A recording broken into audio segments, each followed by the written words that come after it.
Hello, hello, hello. Alright. It seems as if you can hear me. Let me make sure my inputs are all good.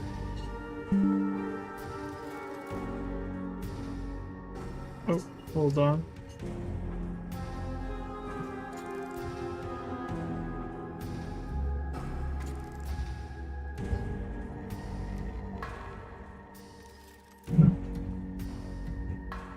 Okay.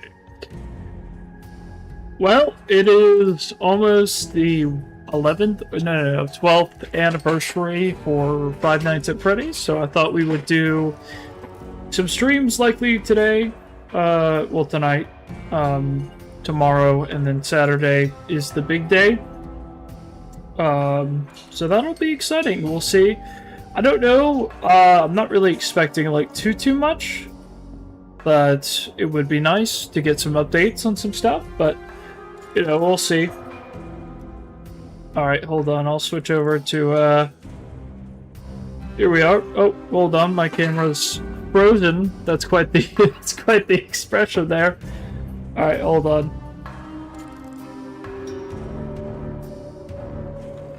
It's, alright. Alright, there we go. Alright, see? No longer still frame. This is the full 3D rendered, moving version of myself. Dang. But these headphones, I could, like, barely hear myself. Like a muffled, noise. You ever have that experience where you, like, I don't know, for whatever reason, you feel like you can't really hear yourself really well?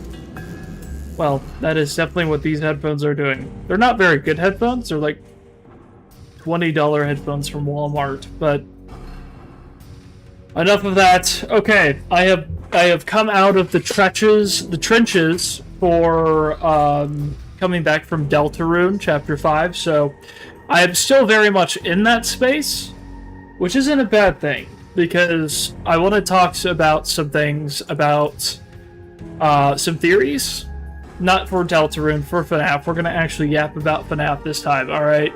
We're not going to get sidetracked. We're actually going to do what we say we're going to do, and we're going to talk some FNAF. I actually am thinking about playing FNAF World, and I also got some of Scott's older games, including apparently a prequel to Desolate Hope, which I've never played. So, you know, we shall see what happens, but we have some interesting things potentially lined up. I am drinking a very stylish A&W root beer. Not sponsored, even though some people may say I am. I absolutely am not sponsored from A&W. Cannot say that I am, but it is very good. Drink the product. How are we feeling? How are we feeling, guys? How are all my FNAF peeps feeling right now? Are y'all feeling hungry? Y'all feeling hungry for a FNAF game? You guys, I mean, seriously, it is abysmal if you go on Twitter right now. Everyone's just like, I don't know, kind of complaining. I swore an oath that I wouldn't go on there again, and then I kept going on there, because guess what? I am one of the unfortunate herd that continues to start searching all over the place for any news. That's just kind of how it goes. The people that you hate are the people that you are. So it's like, it's what it is, you know? But ultimately, I've really enjoyed the fact that, like, Markiplier is getting back into FNAF. We're actually getting some positive lights out of everything. Donnie, welcome. How are you doing? Hey, welcome. Hope you're doing well. What are some expectations that you guys may have for the 12th anniversary, which is crazy. It's crazy to think that, like, 2 years ago is when the last, like, big celebration happened with the 10th anniversary. Good, how are you doing? I'm doing well. You know, it's late for me. It's about, like, almost 11 o'clock at this point. But, you know what? I don't have work. I work 4 10s, so 4 days a week, 10 hours. So, you know what? Work is easy and light. It's all good. But I'm glad to have it all out of the way so I can enjoy the weekend. So, I'm excited about playing some potential FNAF games, but I have been inspired. Alright, I have been inspired. Here, I'm gonna turn down the music a little bit. I know it's probably already not that loud for you guys. Maybe I can just turn it down on this end. I feel like they're gonna go all out because they are so quiet about FNAF. That is highly suspicious. I will say, okay, so as far as their Twitter page, or X, I'm not calling it X, Steelwool has been a little bit more active, and it's interesting on how they've been active. Also, Marta Sevic, how do you pronounce her last name? One of the voice actors did post something. I don't know if she posts regularly or anything, if that's strange, but I just saw it on the timeline. Get your work week out of the way. Yeah, it's pretty nice, I'm not gonna lie. But it's nice to have like 3 days off, 4 days on. Here, I was gonna point this out. It's interesting to me, alright? It's interesting that we've been having consistent posts, because before that, there really wasn't. We've had the word searches, we had the teaser, because, like, what else is this? Like, what is this a reference to? It's really weird, Steelwool. But they've been doing these Guess Who, and what's weird about this, right, obviously this is like promotional, but also it's weird that they're all about Secret of the Mimic, because the way the first one was presented was guess the location from Five Nights at Freddy's, right? So it's like, but every one of those afterwards have all been centered around the Mimic, right? Which makes sense, that's the most recent game material. But you would think that maybe with these there would be a little bit more variety. You know, it could be anything, that is true. But it is interesting that they teased this out for Chica, and immediately followed it up with Hex promotional for the Chica Wave release. Maybe that's just a coincidence. The music also that they're playing is from Help Wanted 2, what's it, Burned Cranberries, which is a great song, by the way. Fantastic. Maybe Leon Riskin's one of their best. Uses a motif from, I believe, Sister Location? Or which one is it? No, I think it's FNAF World. I think there's like a motif that it uses. Very good. I didn't see that Hex ad. Yeah, they shared this. It's very cute. The little tiny little Chica is very adorable. And I imagine that's probably very close to what it looks like. Yeah, so I mean, all of this is about Secret of the Mimic, so it makes sense. They shared the new song, which, by the way, I have not listened to, and I'm very excited to react to, but this is the one song, guys, that instead of listening it to on my own during work and entertaining myself, instead, for you guys, I've been staving off and I haven't watched or seen anything. My brother Landon says, you'll never get a girlfriend? Dang. Friends, Nightland, I thought we were friends until you give up FNAF. That's probably true. World game? I mean, it could, honestly, it could be. So, also, Nightland, what are you doing? Don't you have work in the morning? I'm concerned for you. Hold the phone, Nightland. Are you supposed to be asleep? That's what Landon is saying, not me. But Nightland, aren't you supposed to be asleep? Don't you have work tomorrow? Do you have work tomorrow? Go to bed. But I'm astute observation. Indeed, you are still up. Yes, you should. I mean, I appreciate you, and I would invite you on, but you should be asleep. Unless you get a girlfriend that loves FNAF. See, that's what I'm holding out for. That's what I'm holding out for. See, you know what, Donnie coming in with the save there. But, no, I haven't met one yet, but you know what, it's out there somewhere. I would literally take anyone, though, to talk about FNAF with. not in like a romantic way. No, just like it would be really fun to find somebody at work who's just like, no, actually, we would just not work. Yeah, I would. A girl who likes FNAF. Yeah. I imagine that probably what I just said is going to be taken the wrong way. But, you know what? You can't help that.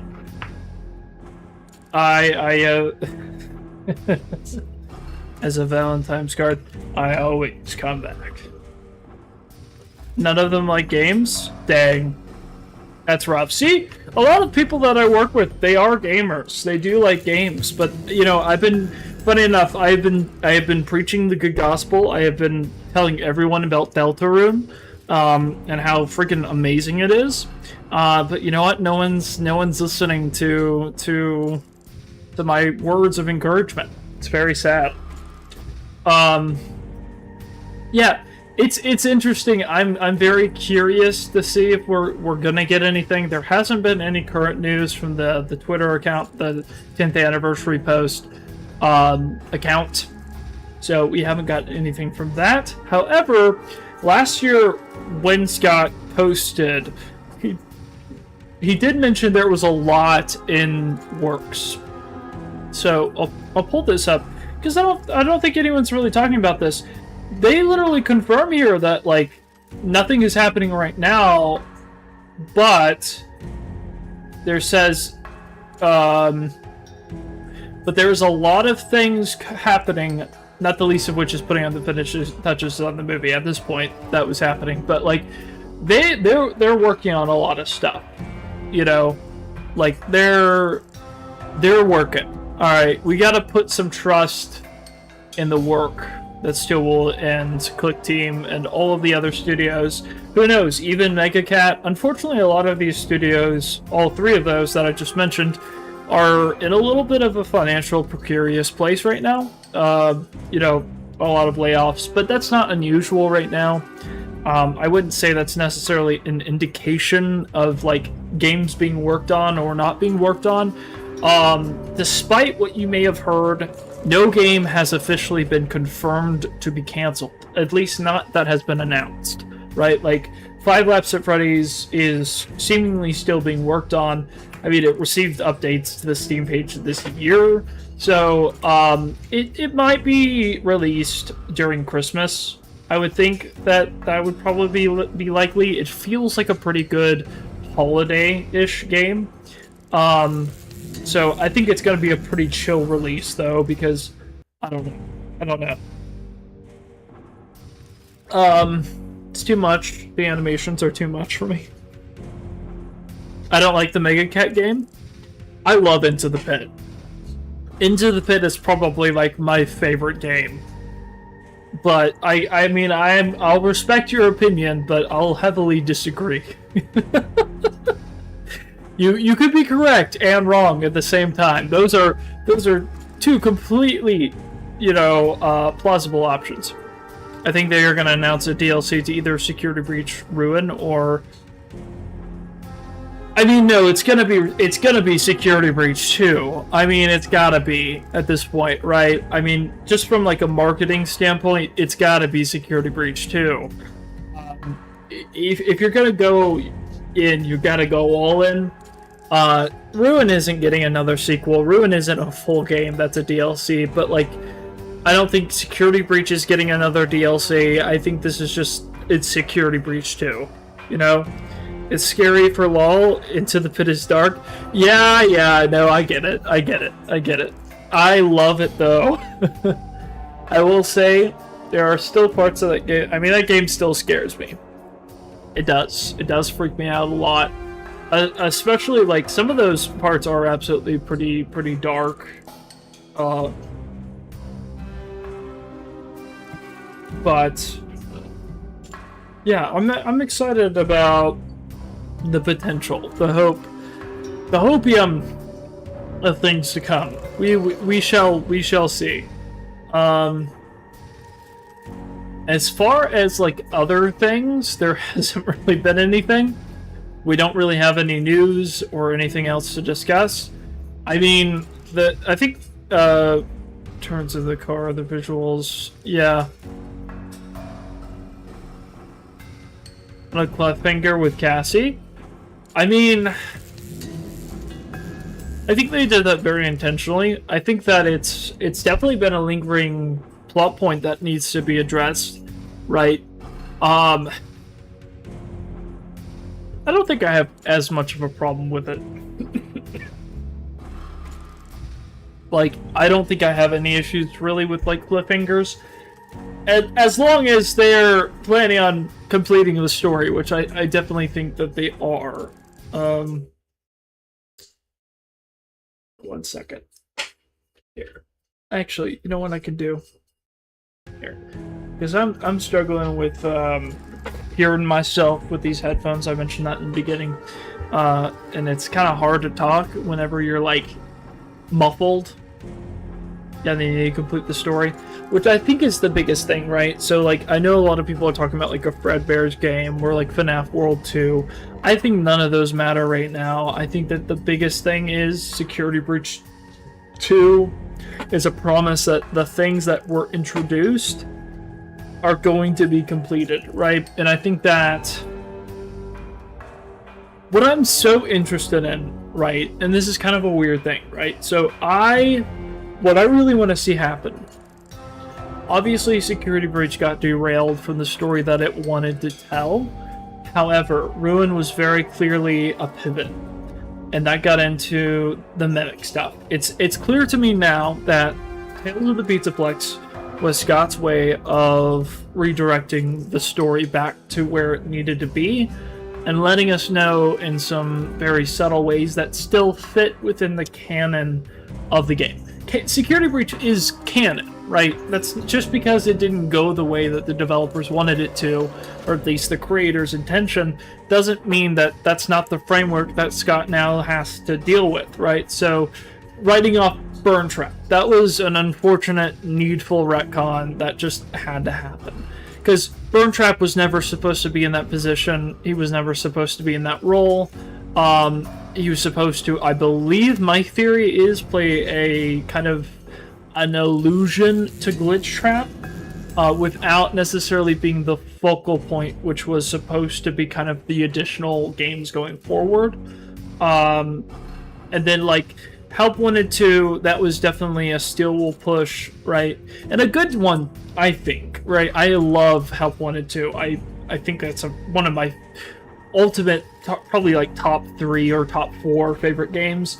I just had a really fun time playing that game, especially since it like the reason I got a VR headset at all, and the flat mode for that game is just so much better than the first one with Help Wanted. The flat screen for that game was atrocious, but the flat screen for like the normal version of the game for Help Wanted 2 was so fun, right? Because there were certain mini games that were so fun to do in VR, and then ones that were so good for just the normal flat screen, like the Phaser Blast sections, right? So there was just like some fun in-betweens where you could play certain mini games in a certain mode and be a little bit more in control, or if you wanted to be a little bit more immersed, the VR. So do you think the Mimic was supposed to be the big bad in Security Breach, but Steel will mess it up and put Burn Trap as the main? I think that, okay, this is going to be really weird. I think Security Breach was supposed to be very open-ended and was going to have no major conclusions. I genuinely think that it was supposed to be kind of like every other game, right? With like the original core FNAF games, right? Where there was really going to be a very open-ended ending to it that was very vague, but there was going to be pieces throughout that were going to like really connect once they connected. And what's interesting to me is the wording in the interview that Scott uses sounds as if we would have been able to figure it out, right? With the pieces that he had given us. And I think that's really interesting because, like, I don't know. It's interesting because, like, speculation. I know John FNAF did a whole video on it.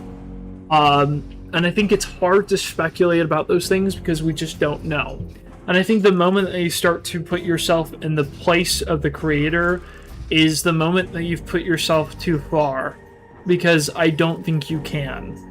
I think that you can try, and you can definitely acknowledge that there's certain things and tropes and like certain storylines that definitely the creator intends and likes to put into their games. Like Scott definitely has a reoccurring theme, but that does not mean that the games that are being told or their story are exactly the same. And so you can't really know whenever it comes to having multiple hands in the pie, right? It just gets all muddled and confused. But I think the point is that now things are obviously in a better place from a certain point of view, right? With Secret of the Mimic having partial writership attributed to Scott Cawthon himself, right? So we know that he was involved in the project pretty directly, specifically with the writing. And I do like the fact that Scott has, even with the FNAF 2 movie being the way that it is, and being criticized the way that it is, I do think that it's nice that Scott has taken such a, I guess, affinity to writing, even if maybe affinity isn't the right word many people would use, because I think there's many people would say that there isn't like a natural knack or talent. I think Scott definitely needs people behind him to really enhance his writing. But I'm not saying he can't write. Like, I think there's certain points and certain things that he writes well, and other things he doesn't, right? But it's interesting. I think it's like a, I think it's kind of like, funny enough, like a Christopher Nolan movie. And Nightland's gonna get on me because he doesn't like The Odyssey, but like it's like a Christopher Nolan movie, because one of the things that I saw that I really agree with is that like Christopher Nolan is a director that likes locations and plot settings rather than characterizations and characters. So like the characters get names like protagonist, and just because Christopher Nolan wanted to do an experiment to see if people would connect with somebody who's completely nameless and doesn't really have too much of a character besides what's pieced together, right? And in fact, I think actually that's one of the best examples, because like it's also Christopher Nolan's very sci-fi and out of order, out of chronology with his story writing. Scott's very much the same. He likes to work front to back, or like back to front, right? In certain ways, or like back to front, like going back and forth. You get what I'm saying, right? I think that he just leaves too much open-ended, like you said. I think that can be the hard place to be. I think that's why a lot of people criticize Scott and compare him to Toby Fox, because Toby Fox is really good at seeding out a lot of pieces and then tying them all together. But the thing that you have to understand is that the medium and the story that are being told have very different purposes and are not intended to do the same thing. Toby Fox is intended to make an extremely deep and meta, commentary on RPGs while making a characterized world that feels lived in, while Scott is trying to make a horror game that is about the environment and the story that has already happened, that you just get to see pieces of what's left of. And I think both of those are valuable. I think both of those are interesting, and I think both of them have things that make them great, right? I think that with Secret of the Mimic, right, you also see a massive improvement whenever it comes to characterizations and characters, while still keeping the thing that made us interested in the first place with the whole character, the pieces, right? The pieces of the puzzle that we get to solve. But I think people think that we solved it too quickly, and now we're just kind of waiting around for the next game. I still think there's a lot to chew on. I really, really need to make my video. I've been thinking about it a lot. I have a massive video project in my head that I've been thinking about for a long time. It's been a long time. And it's partially what this is. So this is like my insanity board. It's basically where I put all of my thoughts. that's the perfect explanation for what he's doing. It keeps you coming back for more, but at the same time, it would be nice to have a definitive answer for things. So it goes to back to like J.J. Abrams' mystery box. To me, I think J.J. Abrams' mystery box is inherently flawed, because the whole idea behind it is that he got a mystery magic kit whenever he was a kid, and it's been left unopened forever because he loves the mystery of what's inside, and then if he opened it, it would be kind of lame because then he would know what was inside of it. So if you keep it a mystery forever, then it's good. But the whole point of a mystery magic kit isn't to be in mystery, it's to have a magic kit and learn freaking magic, because that's what you do with it, right? The whole point of a story isn't to leave it in darkness. It's to eventually illuminate the story and realize how truly interesting it actually is.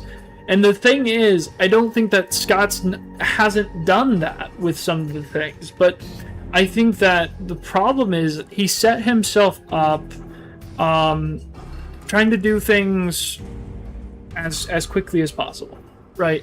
Going from game to game, and really just trusting in his own abilities. And I think that's valuable. I think that Scott, his way of writing works for a lot of people, and it works for him too, right? You can't have the Toby Fox mindset for everyone, where you had a dream like a decade ago and you're finally making the game that's based on that dream, which is literally what Deltarune is. So it's like, not every game is the game that you've been dreaming about literally for a decade, right? That's not what FNAF was. FNAF was a game that was made at the spur of the moment with a bunch of different pieces that immediately kind of garnered an expectation that had to be fulfilled, which is lore first, right? Lore is pieces of the puzzle. So, you know, and I think Mr. Hippo during Ultimate Custom Night kind of voices the frustration of what happened in those early years, right, with Scott, right? Like, what it's William's reason for doing what he's doing. How did he even learn how to do it? Can we see him actually carry out a murder? No, probably not, because I don't think Scott will ever really do anything that gruesome. But then again, you have Into the Pit, where basically it does show that. So, you know what? Never mind. Also, Scott wrote Tales of the Pizza Plex. So, you know what? I think he's become desensitized to it. I think he's just far gone. Alright. I really hope that they make the FNAF 3. This is such a tangent, but I really hope that they Into the Pit is crazy. Yeah, they just pretty much it's crazy. Due to the fact that, like, there are like 3 different versions of Into the Pit at this point, and I know it's been talked about to death. First of all, okay, so when it comes to books, the way that I view it, I love the books. I'm a big book defender. I use the books, you know, like gospel, alright? Like the FNAF Bible. Okay, it's blasphemy, I can't say that. But the thing with the books, right? You can get a lot from the books. The books seed out a lot of stuff. The thing about the books, they are not meant to be read at face value. The whole point of the books is that they are not one-to-one. What the books are setting up concepts and themes and locations and people that later on are going to become very, very important. There are a lot of stories in Tales of the Pizzaplex that are so startling that, like, have just been pushed to the back. For some reason, like, freaking Drowning is a story that literally has been living rent-free in my head forever, and just nobody talks about it. And there are so many reoccurring motifs that appear throughout all of them that are so fascinating and are directly tied into the Mimic story that I believe that you can piece together a lot of what's going to happen through looking at the books. I genuinely do. And I mean, like, the biggest example I'll put out there, and a lot of people look at the book covers and kind of make fun of them because they're like, that's not accurate, that's not what actually happens in the book story. But like, okay, I point this out every time because it blows my mind. It just blows my mind. This is the cover for Nexie. Okay, why does Nexie have Fiona's pearl necklace? Why does Nexie look like Fiona? Because the story of Nexie is about a kid who buys a toy that is supposed to look exactly like her mother who left her. Nexie is a doll that has Fiona, who is a mother figure, who the entire story is about Nexie manipulating this girl into turning herself into an animatronic. And guess what? There's a point in the story where she pushes a kid into the road, and he gets, and in a certain version of the story that was leaked, because I listened to it, the audible version of the book is different from the actual published version. I don't know how, but there was a mix-up, and it confused me because I was like, man, that ending was so dark, and everyone was like, what the heck? That's not how it ended. The audible story ends with the kid dying. But no, there's literally, Nexie pushes a kid into the road, and in Moon.exe, it basically confirms that, like, M1 was directly responsible for David's death, like, pretty directly. So, like, there's little things like that. This came out way before Secret of the Mimic. Like, this came out in, like, 2023, like, 2022, I think, is kind of when these, were coming out.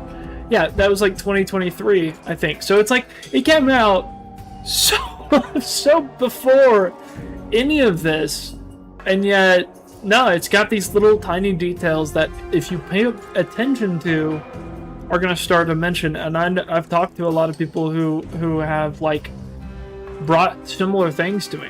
Why is Nexie's face like that? Because Nexie was infected by the Mimic 1 program through the storyteller, which caused the machine that was building the dolls to malfunction, and for her to receive a piece of the M1 branched program. So effectively what happens in the books is that M1 is represented by the Baobab tree, the storyteller. And the storyteller is basically the tiger from, like, Secret of the Mimic. That's what it looks like, except it's just the head, and it's, like, really big. It's a bust. So it's like a bust figure, which is interesting because there's a lot of, like, Greek mythology representative, specifically Roman mythology that's kind of, like, alluded to in, like, Moon.exe, and it's interesting that it's a bust, because busts were, like, effectively, like, statues that held the face of, like, a Roman figure typically. Like, it's very much associated with, like, Greek and Roman culture. That's at least where it started, right? So it's just an interesting connection, and I think that it really connects whenever you think about the fact that the trailer that Steelwool posted was followed up by one of the creative leads putting out a quote that was referencing Caesar's was it Caesar who was it was Julius Caesar's assassination from Brutus, and it's the quote from the play from Shakespeare's play that is about the assassination. And that's really interesting. So obviously there's already a pre-established Roman connection. And I think that goes a lot deeper, because to me, I feel like that if you think about it, Secret of the Mimic kind of reads like a Greek tragedy, right? I mean, Edwin has the fatal flaw, right? Of being the negligent parent that ultimately causes everything. Dude, there's so much interesting stuff whenever it comes to this, but okay, getting back to the book. So what happens is the storyteller malfunctions because of a whole set of events that end up happening. and it's interesting because it gets branched out into two different places. It gets branched out between Nexi and Tiger Rock, and I believe those two stories represent different sides of the Mimic One program, because Tiger Rock is very curious, very knowledge oriented, and is very curious specifically about human limbs. And it mirrors the epilogues where it actually mirrors the epilogues in some really interesting ways, because you would think about, oh, it's wanting to rip off this guy's arms and legs. It's an echo from the epilogues, right? But if you actually think about it, this is like way after that.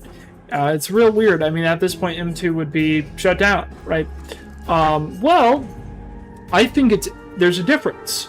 So in the epilogues, the Mimic 2 program is representative because quite literally, they describe that the Mimic in the basement is a Mimic Endo 2 model.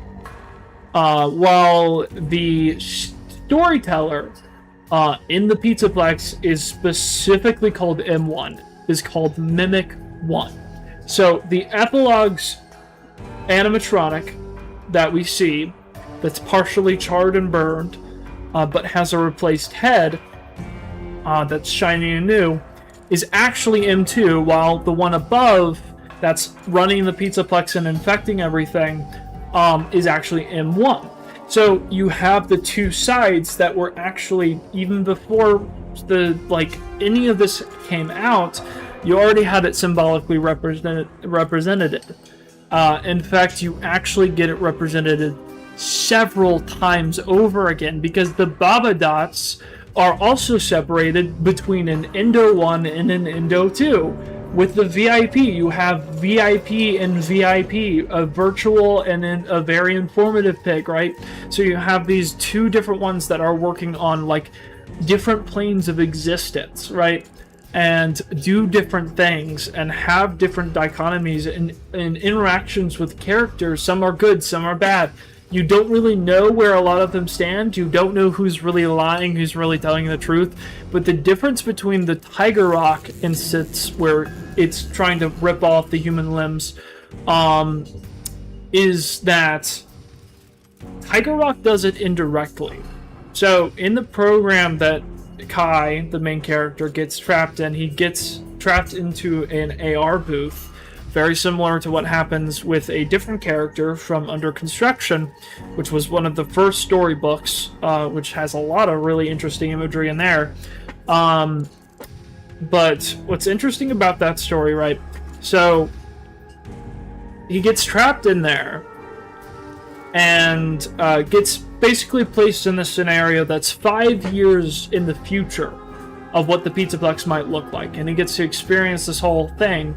But he meets Tiger Rock, who is supposed to be this advanced animatronic, who's very, like, his speech patterns are unlike anyone else. He is very fluid. He can know other people's languages. Like, Kai is, I think, has some Hawaiian ancestry, or his family's Hawaiian, so he, like, says some words in Hawaiian. And there's like that familiarity that's like trying to gain trust, and then immediately he starts to notice and get really fascinated and fixated on Kai's arms and legs. And the moment after that, Kai starts seeing little glimpses of Tiger Rock representative through different animals that's like shape-shifting, and one of them notably is an owl. That's one that's emphasized quite a bit, which is interesting now when you think about it.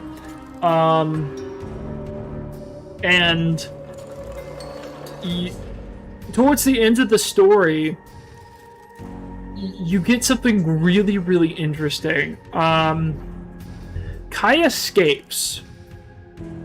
We know he escapes because in Nexi, there's a direct point where Nexi sees what's happening.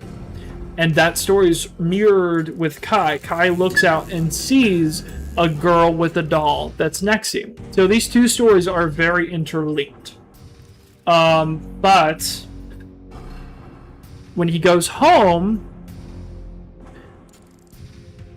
he sees Tiger Rock again. And Tiger Rock crawls through the window and rips off his legs and arms. And just takes him out. And that's the end of the story. And the whole time you're like, but wait a second. How does that work? So did like Kai Ab do it to himself? Is this some sort of lingering hallucination? Is there some supernatural element to all of this? It's really interesting. And to me, I think the epilogue has a similar situation, right? So the Mimic gets delivered to the Pizzaplex along with some of the other glam rocks. And they show up, and there's this weird endoskeleton that's along with all these advanced state-of-the-art animatronics, and they're like, who is this guy? Right? So they're working in the FNAF 6 location, trying to clean it up in the casing of what is going to become the Pizzaplex. So they're in like mid-construction. They're cleaning out the FNAF Pizza Simulator place, trying to get rid of all of the spare parts. And the interesting thing about it is they take the animatronic, they plug it into the computer, and it has voice command capability, so it can receive commands. And they tell it, go and break apart these animatronics, break off their heads and their legs and arms, right? Their limbs. And it does it, and it works well. But it starts to do it to the humans, and so they start dying, and it starts doing that to everything, right? Anything that's an object that has legs, arms, and heads. So it does it directly due to human input. But the storyteller does it out of curiosity, because it's curious. And in Baba Dots, one of the things that's very interesting that's said about the Indo 2s is that they both love and hate, right? They are fascinated by human beings, but they also the Indo 2. So interesting thing about the Baba Dots. So there's a lot of stories. They're all interlinked. They're all interconnected. They all have these similar themes. All of them nearly do. And it's not talked about nearly enough because everyone's fixated on the fact that they don't fit within canon. It's so annoying because it's like, no, these stories aren't meant to. They're meant to be thematic parallels. And that's not just me throwing out terms to sound smart. They literally are thematic parallels. The themes that are in the books are connected to the games, and I hope that what I'm saying is showing that. Like, I can show you excerpts. The big video that I want to make is on the Void. All right, I have the section that's called the Void right here, and I promise you that has nothing in it. It's about, because, like, look, listen, I have like barely anything in here, and most of it's gonna like make maybe a little bit of sense, but it's not as much as I want it to. I have like a full video planned. I don't know when it's gonna come out or if it ever will. It's in my head. I need to get it out of there. It's trapped and it's lonely and it needs friends, and I need to get it out. But like, okay, guys, it's not even like a theory. It's like pretty much just an exploration of something that's like undeniably presented to us that just I feel like no one really talks about. Like, there are theories that touch it, right? Like Arcade Theory is one of those, or like Into the Pit is a pretty direct reference to it, but it's Ruin is like one of the biggest, I think, in my personal opinion, and then obviously FNAF Worlds. But it's the idea of like the flip side and the supernatural, and how I believe very strongly that FNAF works off of a collective unconscious, similar to other universes, like, or say like the Backrooms, right? Or like I don't know if this will mean anything to anyone. Like I talk about Alan Wake a lot because that's like one of my favorite franchises besides FNAF. But like the Remedy series, they work off of a collective unconscious, and it's the idea that the what you believe about something is what informs and shapes it, right? Except that, like, in this, it's a lot more complicated. With the general collective unconscious, it's also complicated.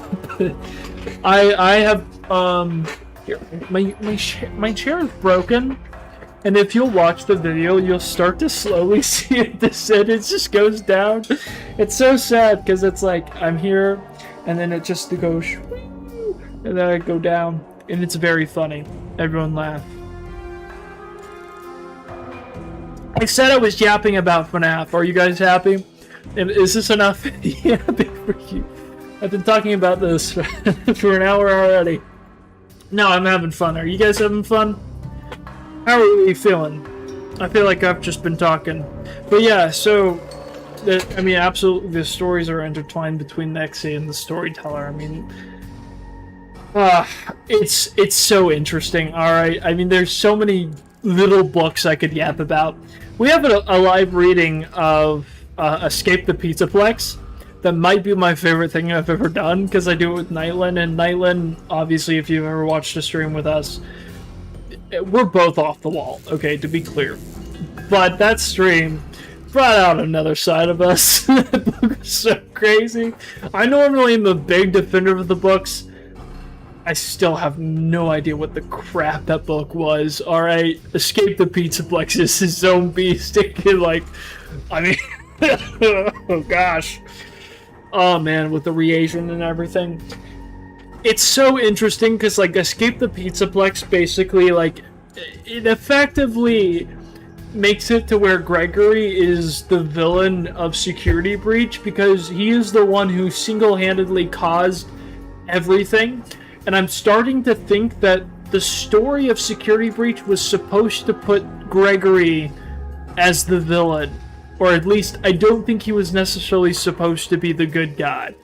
Because every other characterization of Gregory outside of Security Breach has him being this menace. I mean, it's seriously like through and he leaves his friend to die. I mean, in GGY, he literally kills his therapist and probably his close friend, his only friend that he had. In Escape the Pizzaplex, he directly psychologically manipulates and effectively tortures Cassie. It's crazy. Also, dies, fakes his own death at a certain point, which genuinely had me going, even though I was like, I'm sorry, I'm like dying over here. I'm like, very clearly they're not going to kill off Gregory in this book, but like, my brain's thinking like, well, it is an alternate universe, so it's like, this isn't one-to-one. No, it's crazy. I talked about all of that in my, I'm gonna kick Gregory into the sun video. Yes, it's not a real title, but in the description it definitely does say that, where I talk about multiple times that I'm gonna kick Gregory the next time I see him into the sun. Which, funny enough, you know what? I'm just gonna send him over to Fiona. Just be like, hey, deal with him, because go push him out in the road again, like you did with David. You know, Gregory is a problem child. No, he absolutely is. He's just like too much of a problem. All right, I don't know how to deal with him. I'm not good with kids. All right, so I'm like Vanessa. All right, I'm like, I hate kids. Not really at all. But yeah, it is. It's crazy. It's crazy. Oh man.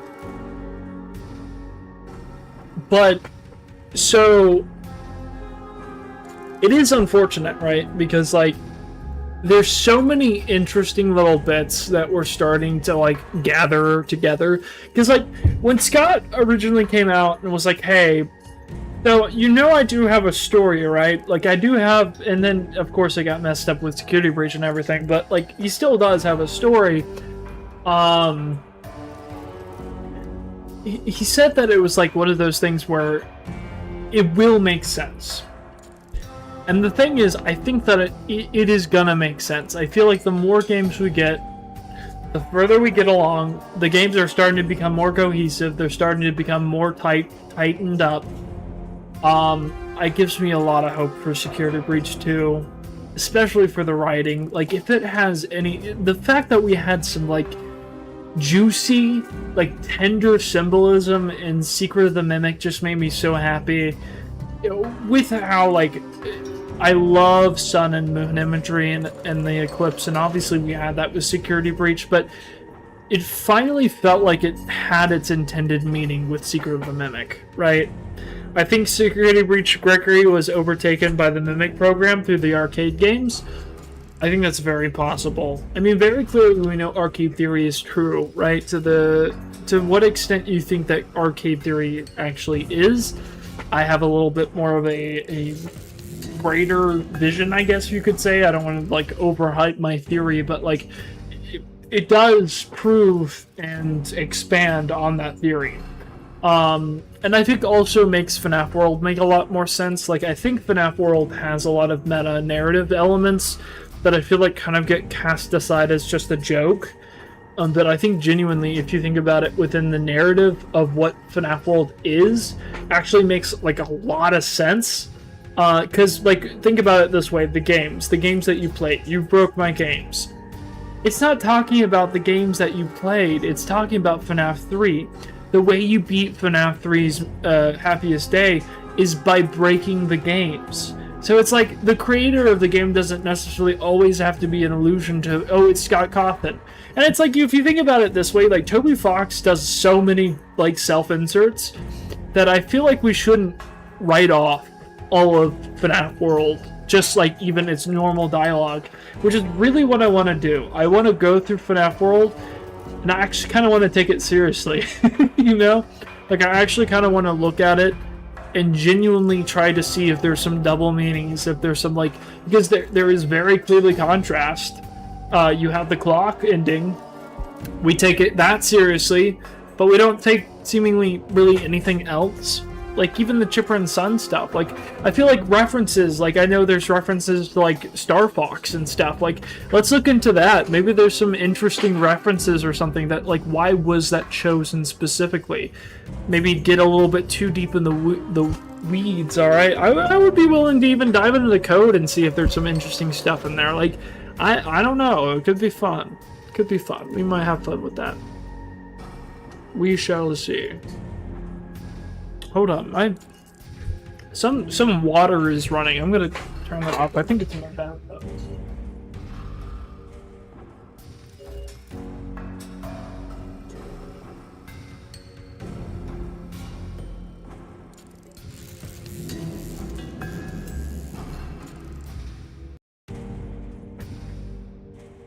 The tab on my bathtub to turn my shower on was all the way up. And so a lot of the water was off, it was like trickling down, and it was really bothering me. I was like, that's probably showing up on the recording. It's gonna be like a little thrumming water. That's gonna be weird. So I was like, gotta deal with that. Alright. Yeah. Ah, man. Yeah, I think there's a lot of things we write off that we probably shouldn't. I think so. Like, okay, one of the things that was directly told to us in the Ultimate Guide 2.0 that I feel like a lot of people... Okay, so there's a general accepted thing, like, oh, the Ultimate Guide's full of mistakes. There are mistakes, and then there are, hey, the person who wrote the sticky note room was Cassie and Gregory. Okay. Yeah. Interesting. But what if it's true? If that's true, that's got some implications. Like, we can look at the drawings and genuinely do some analysis and, like, what do you mean that it was Cassie and Gregory? Like, yeah, it would make sense. They would have access to that part, but, like, why is this being confirmed here? What do you mean? Like, where that would never have been, like, thought of, but if it was supposed to be a retcon, if it is supposed to be something that Scott's doing something with, I think that's really interesting. Specifically for how many times that room references family. It's really interesting. I don't know. Although I don't know why after Escape the Pizzaplex, like, Cassie would want to hang out with Gregory again after he tried to kill her. Like, that's the crazy thing. Is like, in Escape the Pizzaplex, the Choose Your Own Adventure game book, Cassie finds out Gregory directly programmed the animatronics on effectively like a delayed timer to slowly start to degrade, specifically so they would go haywire and kill her, right? He programmed an assassin bot. Like, had an assassination targeted system through the reagent. The reagent was him. He did it. He had something that was, like, made to, like, literally melt organic matter. Not necessarily a family, but maybe the family dinner. They are a family at the dinner table. Well, no, I'm more so referencing the sticky note drawings. There's like a lot of references to family in the sticky note drawings, and like playing and like, you know, general things that you probably could consider to be like things kids would do. But then there's like weird stuff like binary. I know there's that one story where the kid's like, oh yeah, me and my brother, we communicate in binary. And I'm like, no you don't. Why would you do that? Why not just learn Pig's Latin? Like, seriously, that's what everyone else does. But they overcomplicate it, you know? I would not mind looking back at that, but... Okay. So, I want to play FNAF World. I have decided. Hold on.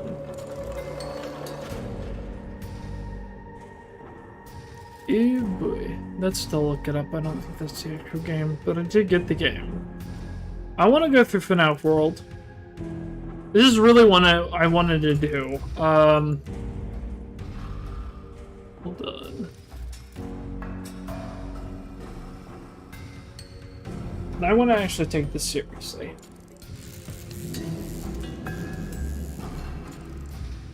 Okay.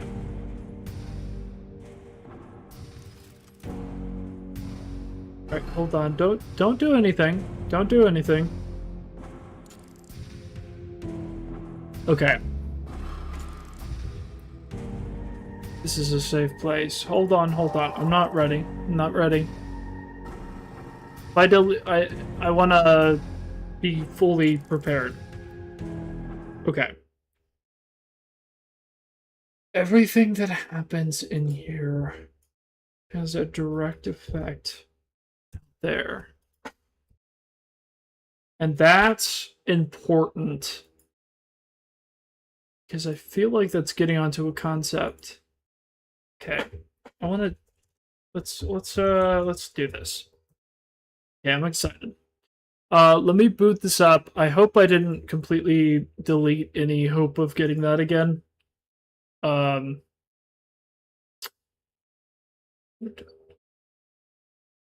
that's not going to be the file again.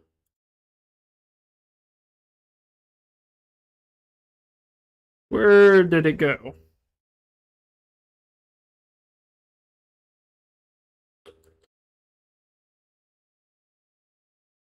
Okay.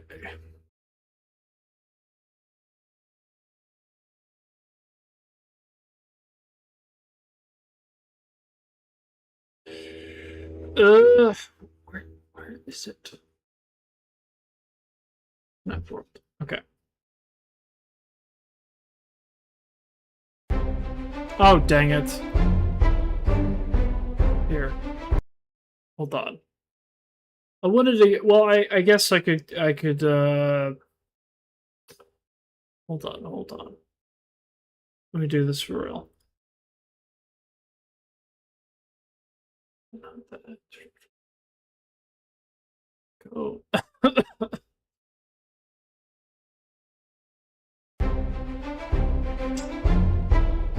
Okay, I think I might have to uninstall it and then install it again to get like the opening dialogue. Because I do want to look at that. again. Let's see, FNAF. Don't know where I would get that though. File.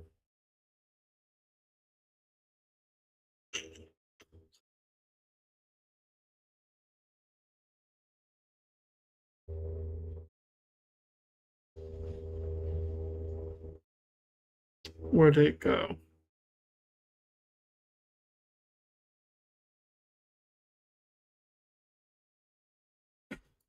There it is.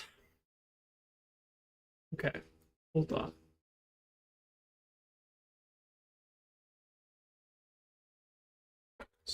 Yeah.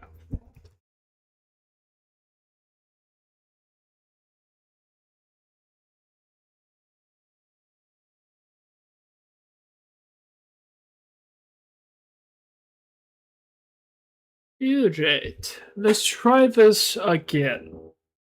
Because I missed the opening dialogue. Sorry, my phone died. Oh, no worries, no worries. Okay, I wanna look at this properly with a new save. Because I genuinely wanna look at this dialogue that we get.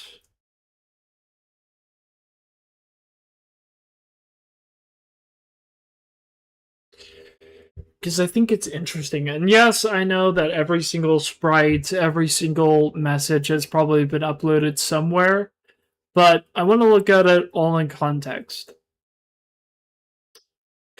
I'm so interested. This came off of like directly after FNAF 4, but not only that, also Silverize, the novel. So I want to look at it in that context as well, because I know Scott has pretty much deemed this non-canon, even though the community will not accept that. That is unacceptable. But yeah, Scott has pretty much just never mentioned it ever again. And I think there's like a softness in a lot of people's hearts, including mine, I feel like, for this game. I played it a little bit. I think it's pretty good. I don't know too much about like the mechanics and everything, but we're gonna figure it out together. It's kind of a part of the fun. But I don't know a whole lot about the things that actually happen in it and the things that you can find. So hopefully we can find some secrets.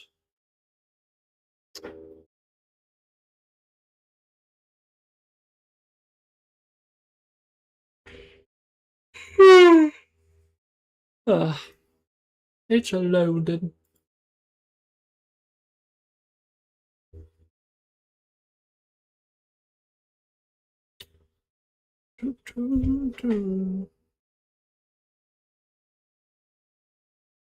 Let's see.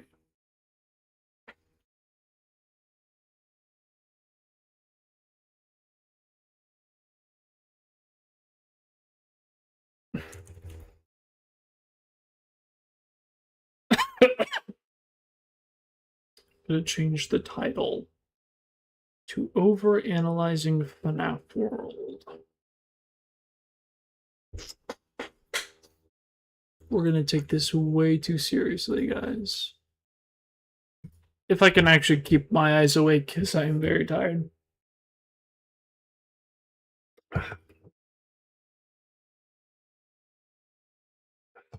We can't get all the dialogue, though. At least it's on video, so we can go back. But I was just not ready the last time.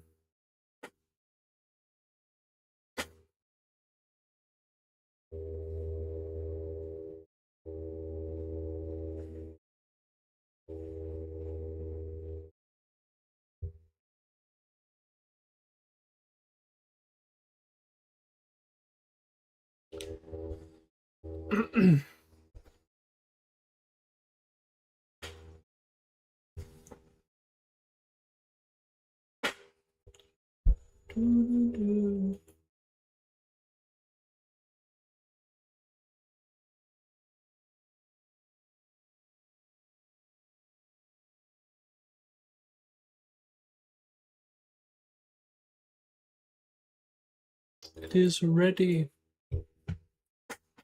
Okay, for real this time. And these are the sprites from which game? Which one? Wait.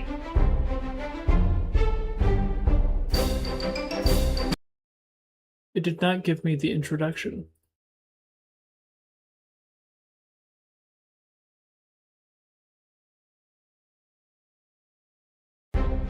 I can't get it again. Oh, dang. Alright.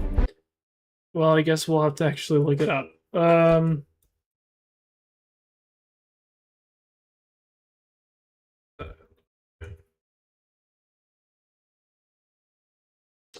I mean, there's so much recorded stuff for this game already. But I was hoping I would be able to see it for myself. Are you talking about FNAF World Story opening? Yeah, I'm talking about, like, the pinpricks in the dark.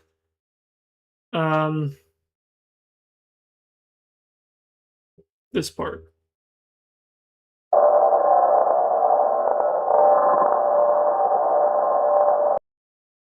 This part right here. Okay, everything that happens out there has an effect here. Do you understand?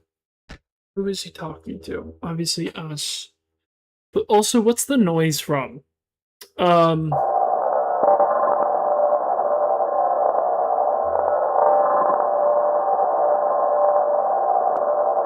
This is a safe place. This is a sanctuary. But something has gone wrong, and now it can be seen here. Now it can be seen here.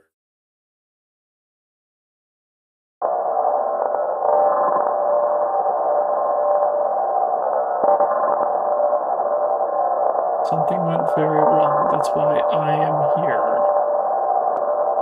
What can wait? Something okay, so the direct result of that thing is what made you be here. But I won't let the same happen to you. Okay, so what? Oh, there's a lot to break down. This is why I wanted to go back to this, because there's a freaking lot of stuff to break. Okay. Okay. Hold the phone. Hold the phone. Okay. So I need to do some immediate analysis of this. Because, okay. I'm going to show you exactly why and how to use this little tool that I have here. Okay, hold on. It's right here. Okay, I'm going to show you what this is for. Because if someone is protecting someone else, yes, and assumedly, within the context, right, it would be the crying child, you would assume, but maybe not. Okay, so hold on. Let me create a new one, FNAF World. And then I can do, let's do opening dialogue. Opening dialogue. Okay, so I can do this and then add text, so I can go to image here. Don't think that's right. Let me just go here. Screenshot. Oh, here it is. That's not how that's supposed to go. I did a thing for an ARG and now it's messed all that up. I need to fix that actually. Let's see, open with, where is this?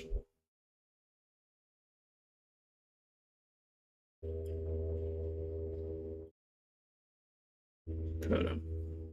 That's good. Okay. Hopefully we'll do that for the rest. I can analyze it for text. Copy text. Okay. And then I can take the image.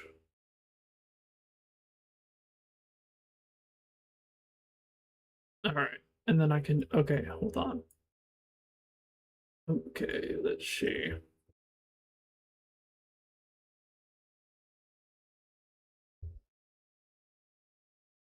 Oh, it's not doing it. Sometimes it's a little bit buggy. Unfortunately. Here, can I connect this to create a child? Hold on. Okay, I can do that, but I don't particularly want to do that. Attach topic. Okay, and then I can hopefully do it like this. Well, I don't work with me here, please. Okay, hold on. Can I get this?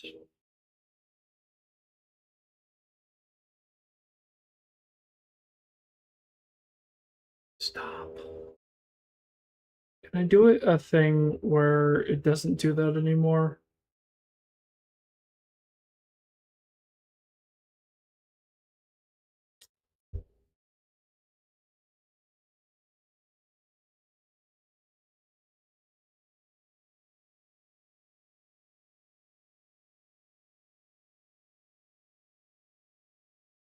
Because I don't want to do that.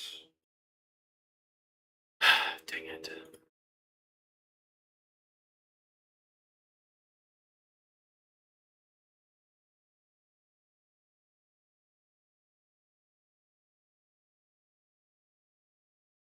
Okay. There we go. And then I can. There it is. It looks so good. There we go. Hey, Bonnie, welcome, welcome. We are doing some deep analysis of FNAF World. We got stuck on the opening screen, but that's okay because there's a lot to break down here. Hold on.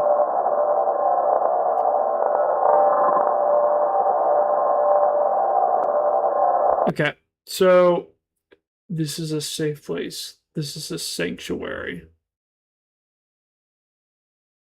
Okay, and then go next.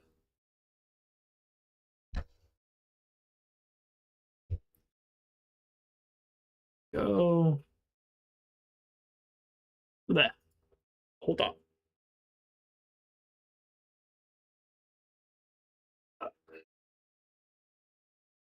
Okay, how do I get it to where it doesn't do this anymore? Because I did something earlier, not earlier, it was like a long time ago. But now it just constantly opens that way, and I don't know why. How do I do that back to where it doesn't do that anymore? Okay.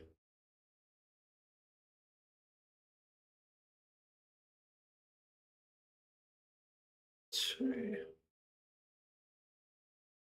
Open with. Let's see.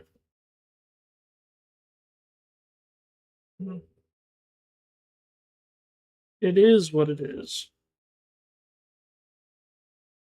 We will deal with ourselves. As we always do.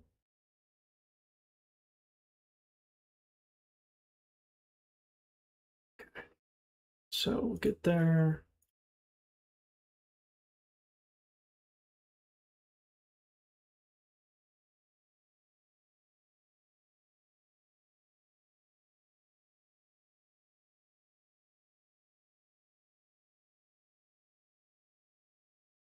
Yes, you have to do it twice.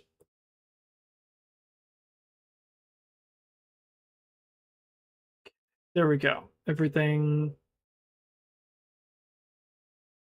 That wasn't the right thing. Dang it.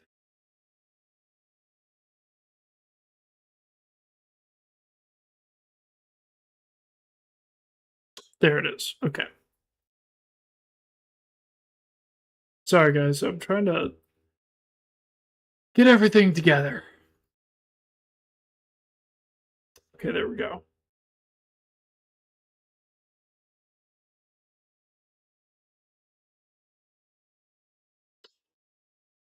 We are getting there. Once we get it, it's gonna be good. Don't worry. But I'm just trying to get it. What sound is it using there? Something went very wrong.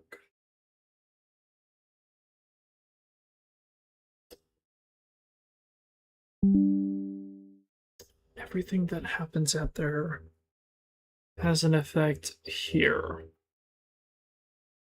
Oh, Sanctuary. Safe place. It's happiest day. Happiest day isn't an event, it's a place. It's their happiest day. Okay. All right. So the event that's happening is William is taking apart the animatronics because this is directly tied to FNAF 3. The reason I think that, the reason I know that is because the sanctuary they're referring to is the animatronic. The animatronic body, that is what is happening. Um but William takes them apart. Now they don't have a place to go. That's their happiest day. You think William is speaking? No, it's not William. It's in my mind, this is likely probably either the Golden Plush, or Golden Freddy. Whoever the speaker here is, who is this like sixth entity, right? Um, Maybe it's the puppet, right? It could be the puppet. I don't think so because the eyes. We'll have to look at some other sprites, but I think it's actually, I think it would work really well as the puppet. Yeah, that sound is similar to when Purple Guy takes the animatronics apart. That's what that's from. Hold on, hold the crap and phone. FNAF 3. Follow me. Follow me. The sound effect. Minigame. Minigame. It happens out there. Hold on.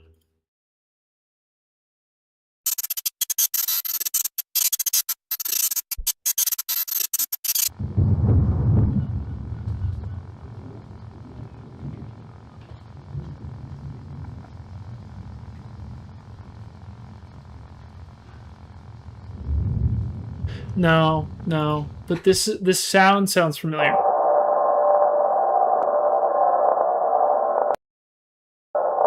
Is that, what's the ambient track for this? That's being used. Do we know that? I mean, it sounds so familiar. I just don't know what ambient track it is. It's definitely not exactly this one.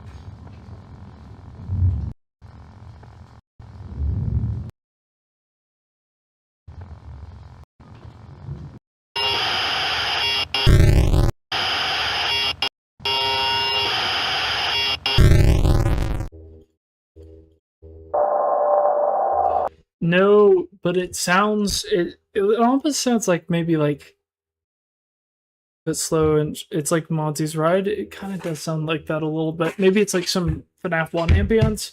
I'm not quite sure, but I definitely want to check on that. I was so curious, and then you mentioned that, and that kind of makes me even more interested. I'll have to look into that a little bit. That's kind of why I wanted to. I know it's weird. Um. Oh, why did this? That wasn't supposed to happen. What happened to the text? There was text supposed to be here, but it's just an image now. Hold on.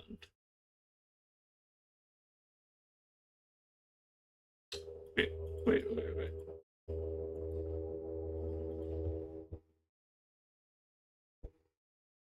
No, that's an image. We're done.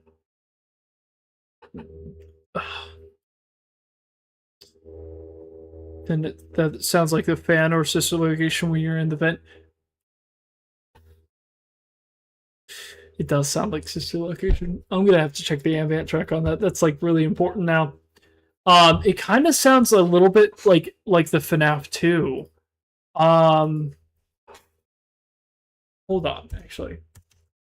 Well, let me see. Let my brain do one thing at a time, real quick. So I'm still trying to get this for some reason. Sometimes with this, it can be a little bit finicky. It is nice. I do like this program a lot. But sometimes it can do its own thing and doesn't save. Which is rather unfortunate, you know? Okay, hold on. So, dude, I feel like we're onto something here. Okay, let's try to get the rest of it. Did I already get a screenshot of this? Okay, I did. All right, so the dang it, I hate that. Stop it. Open with choose another app. That's a default. Oh, okay. And then do always. Okay. I think I fixed it. All right, we fixed it. I think maybe. Okay. So then I can do. Why does it do that? It's annoying.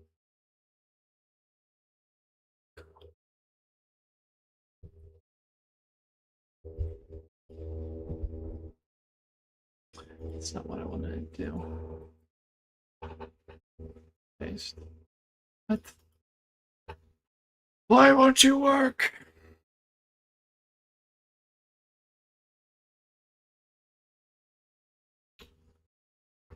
What am I doing wrong?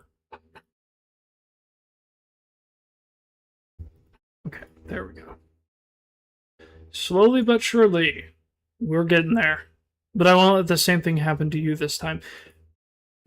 Yeah, that's we're getting there. That's what I'm curious about.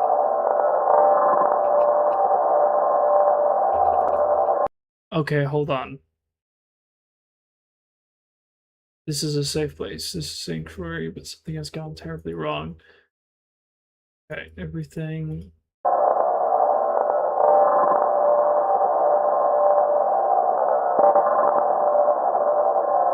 Something went very wrong. That's something went very wrong. That's why I am here.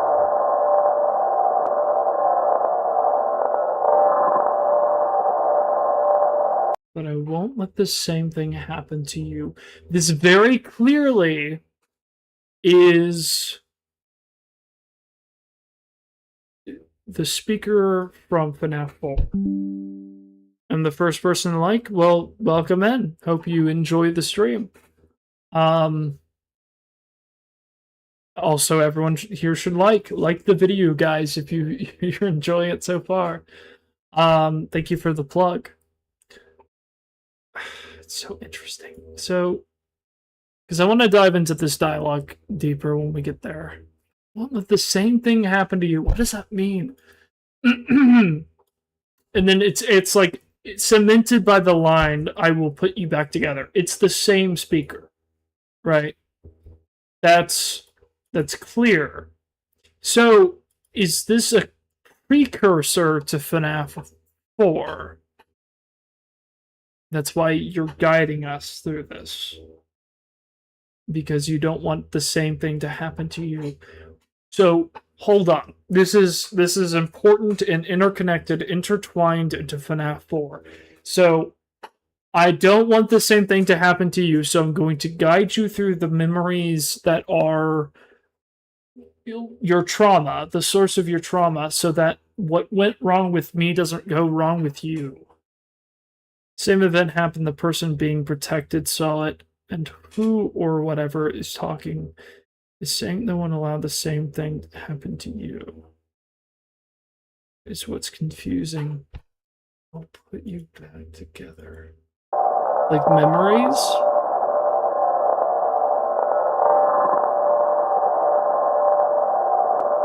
I'll put you back together. Or they were attacked already. This could be the puppet. If it's the puppet, that would make perfect sense, because puppet died first, right? It...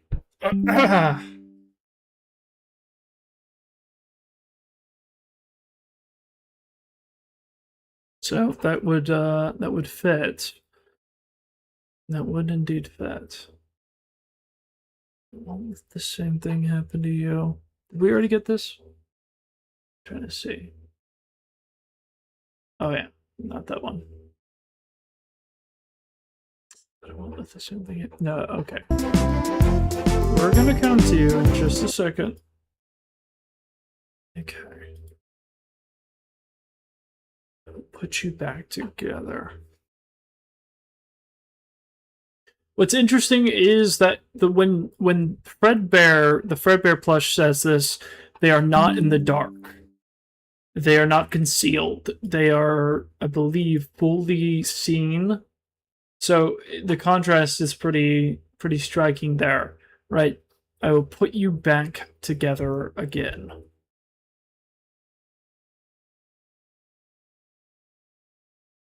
But something goes wrong. What goes wrong? Well, we see what goes wrong in FNAF 4, right? So the animatronics, he sees them as for kind of what they are, right? Very similar to the Twisted Ones, right? Where the whole reason that they saw them as these monsters is because they knew the truth of what they are, right?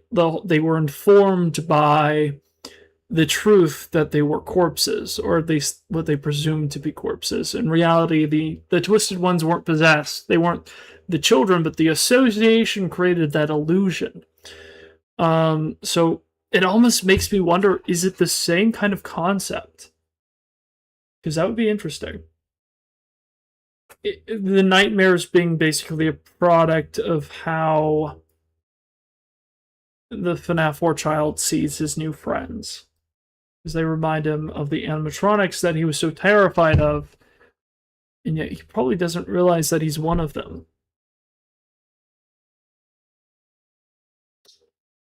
And it's interesting because the only one person that we don't see taken apart is Golden Freddy. For whatever reason, Golden Freddy just exists on a different plane. Why is this one not allowed? Okay, there we go. All right. Everything that happens out there has an effect here. Do you understand? Okay, do you understand? Do you understand? The thing that happens out there. It's almost, I don't know why I'm immediately saying it's almost accusatory. Hold on. Actually,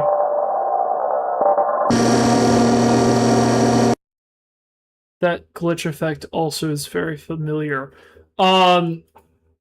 So putting you back together is sort of building you in a weird way. So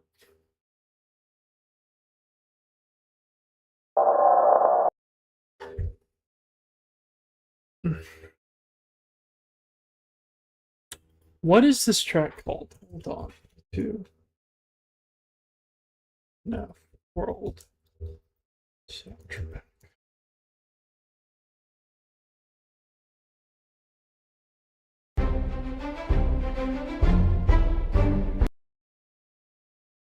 Let's see.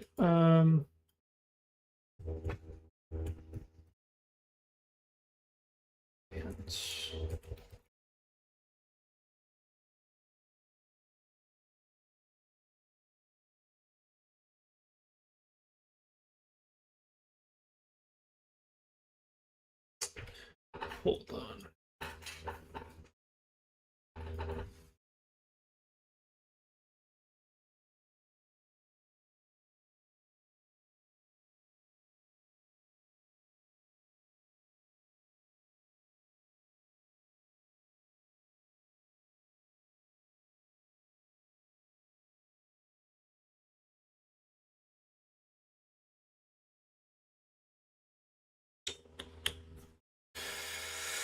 I'm not seeing anything, unfortunately, but I'm so certain I've heard that before. Okay, let's break this down real quick, because I think this is worth doing before we get into the game, because this is going to inform the themes. What are we looking for? What is our goal, ultimately? So, everything that happens out there. So, cause, effect. Everything that happens out there has an effect here. So by looking at the world, we can then reverse engineer it to see what's happening out there. And I think we're going to start to see that a little bit. So do you understand? Also, another interesting little tidbit. Do you understand?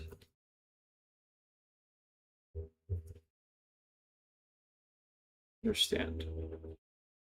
What is the purpose of this question?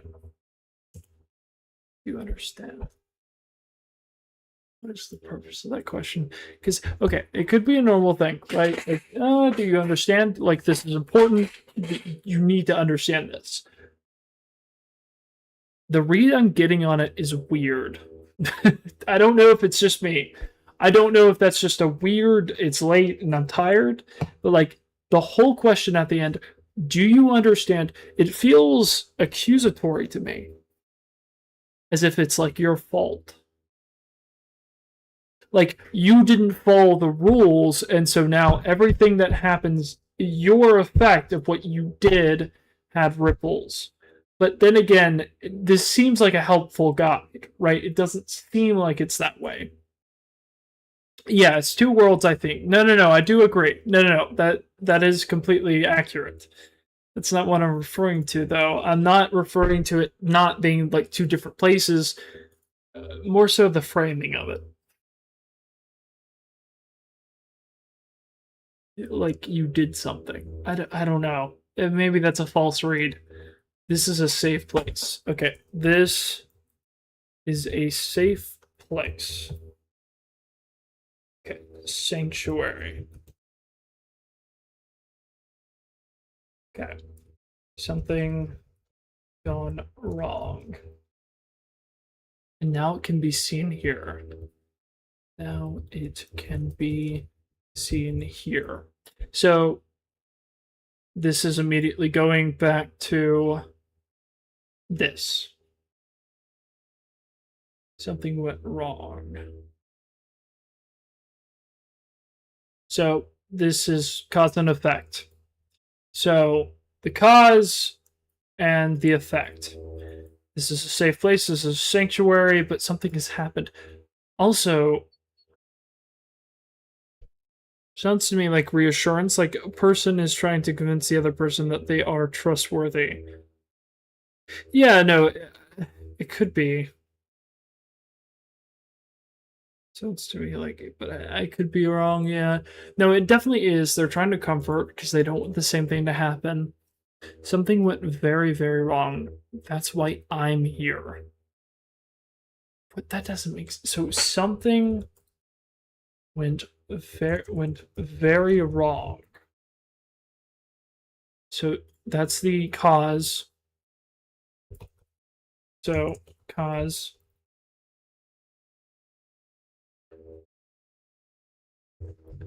That's why I am here.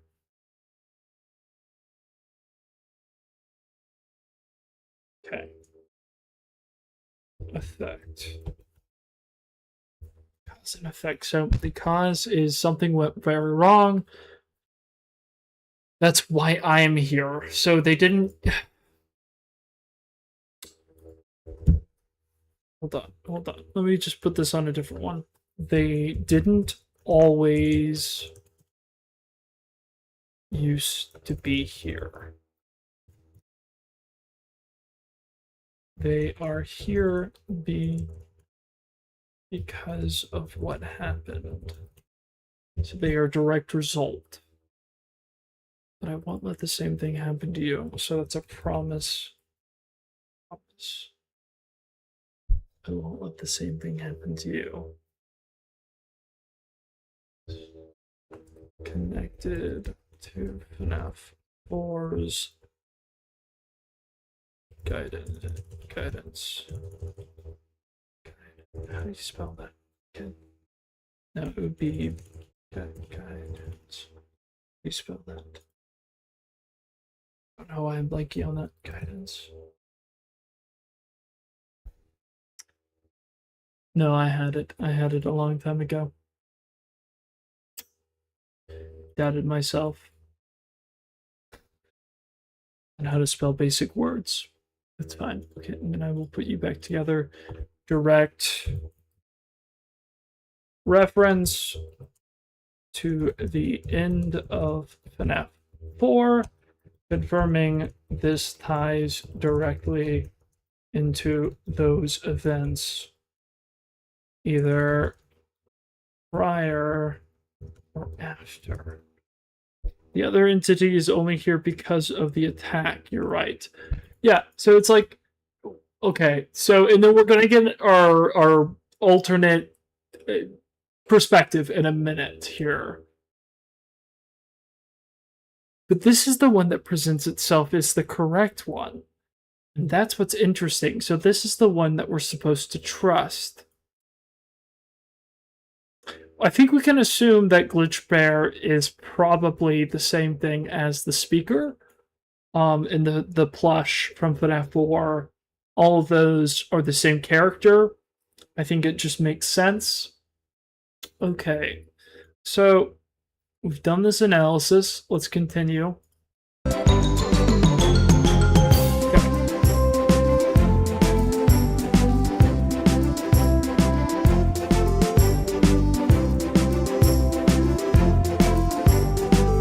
Oh, I'm sorry, I was sleepy.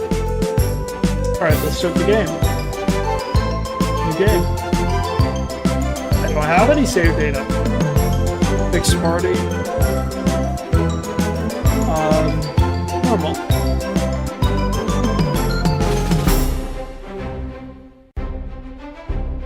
Okay. Ready, bike toss, pizza wheel, birthday. Level 1.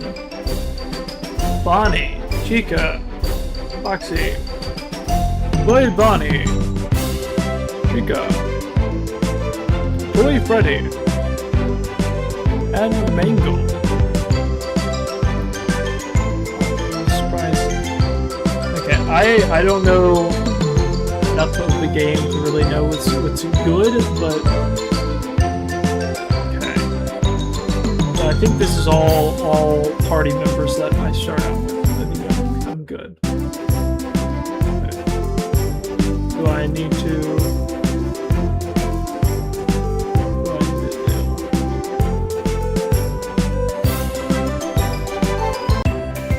Okay. Yeah, you may feel like going out and taking a stroll, but something seems very wrong today. Okay, so immediately, again, starts and begins with the same premise. So we're staying very true to the premise. So for a game that's very jokey and on the nose, it very much still sets itself up very seriously. Tonally, it's a very deep contrast, and I think that's purposeful. Obviously, it's something that Scout likes to do. Loves contrast, similar to Toby Fox. Just saying. I feel like they get compared a lot. I don't know if that's true or not, but Deltarune's been on the mind, so that's the reason I'm doing it, is because it's just... I've been watching too many theory videos, alright? Just calm down. It's not... It's from a good place. Who has been put back together, so it sounds like a tutorial. Yeah, they're talking about the same thing, so it sounds like a tutorial for the person who has been put back together. Yeah. No, I definitely agree. In this instance, it's Fredbear talking to Freddy, which is interesting. Like they are narrating how the person who has been attacked is feeling. I don't feel like you're going out and taking a stroll, but something seems very wrong today. So this is a sanctuary, a safe place. It's a fantasy. But the thing is, right? So the big mystery is what went wrong. That's the big mystery that we failed to solve all the way back then. Is we failed to solve the central piece of the puzzle, that what went wrong, because that's the central question at the heart of all of this. What went wrong? I mean, there's a lot of theories. Oh, hold on. I think I actually... Dang it. Wait. Hold on. I needed that, actually.